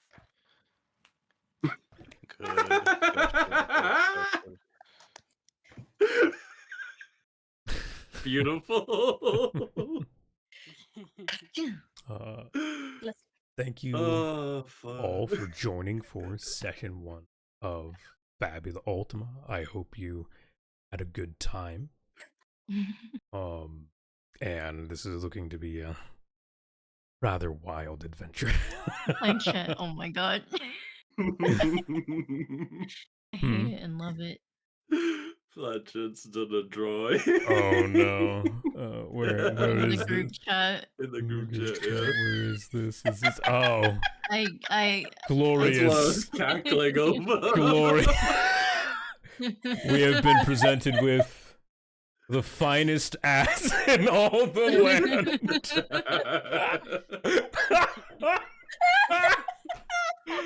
Oh. I like how it just frames it perfectly, too. Yep. The glorious Lord Borrington. Oh, goodness. Oh, me, oh, my. Planchette, you were amazing. I had to. Oh. What a specimen. What a man. Oh, gods. Thank you for that. But yeah, so I'm glad you guys, well, I hope you guys had fun and enjoyed a good time amongst each other, with each other and all. Um, it has been a blast starting this with you guys. I've been very much looking forward to running Fabula, and the fact I finally get to do it, I am very, very excited. This has been really fun. I really like this so far. Yeah. Yeah, it was good. Yeah, can't wait to do more. Same. Yeah, we will be back not next week, but the week after, as this is a every other week currently. We'll be doing this every other Saturday at 6 p.m. PT Pacific time. You'll find us here running Lancer, not Lancer, Fabula.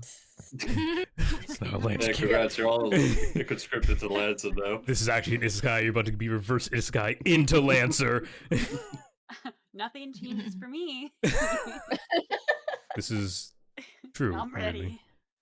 So next session will be on the 21st. Is that the time? I believe so, yes. Okay. Uh-huh. Fantastic. I am just wanting to confirm, so. Yeah, 21st sounds good, everybody. How are we doing XP? There's an auto generator thing for XP that I need to figure out how it functions, because you know, gotta make sure it's going. We'll do that after shenanigans, and I'll get that done. Sounds good. Otherwise, you can, I believe, manually put in XP. Mm-hmm.